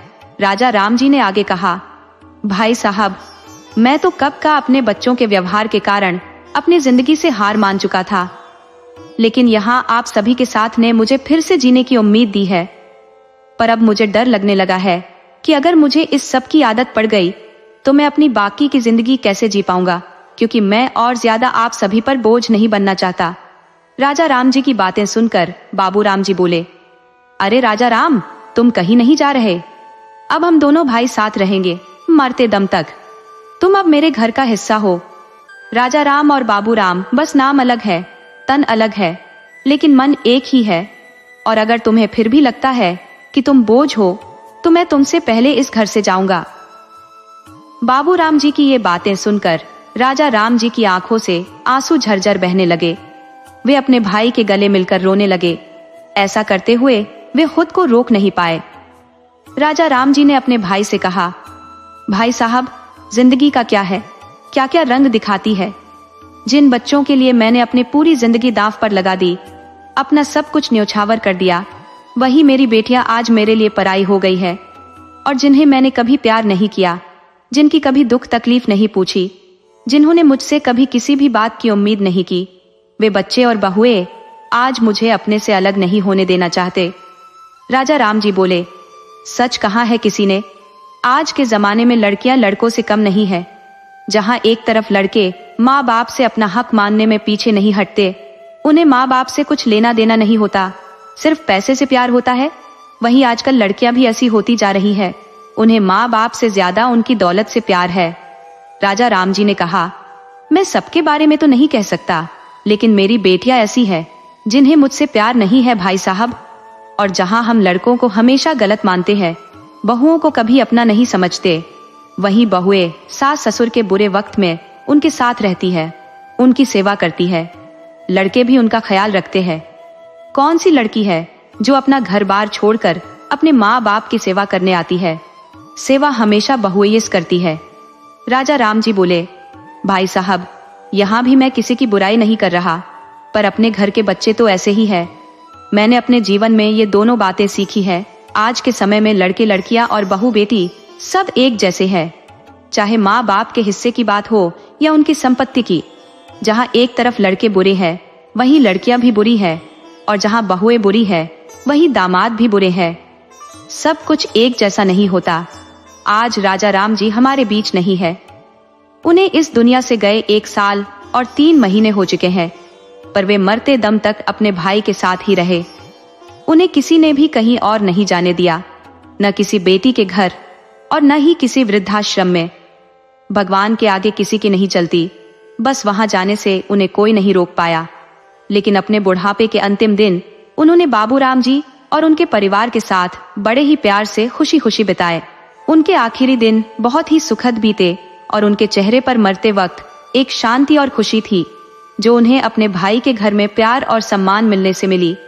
अगर आपको हमारी कहानी पसंद आई हो तो कृपया हमारे चैनल को सब्सक्राइब करें, वीडियो को लाइक करें और शेयर करें।